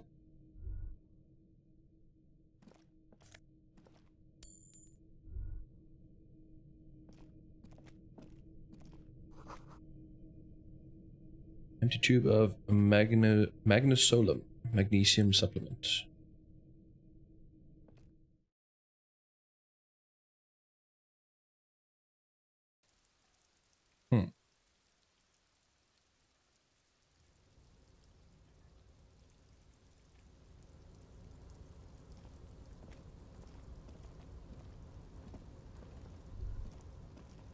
where the hell am I now?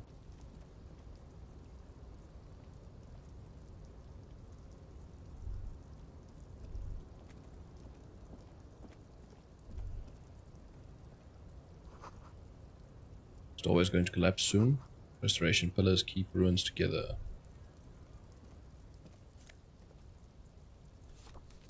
Postcard.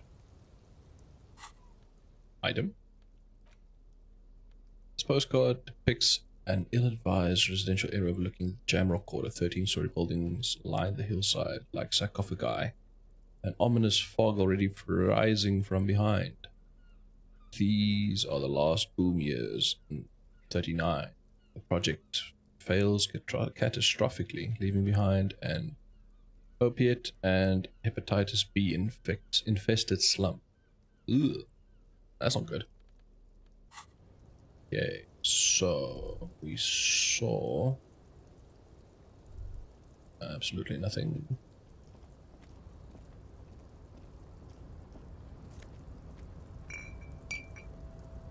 Healing item. I don't need healing, I need morale. What's this? Money? More money. That's good. Do I want it? No. Yes? No. Looks like someone left his tarpaulin cloak hanging on the railing here. When the wind ruffles the cloak, you can most definitely see a white rectangle on its back. You son of a gun, it's a cop. It's a cop's cloak. Yes, it's probably yours. It bears the RCM insignia, and you have a habit of being careless with your equipment. He judges the drop. You could probably make the jump. You look like you've done some track and field in your day.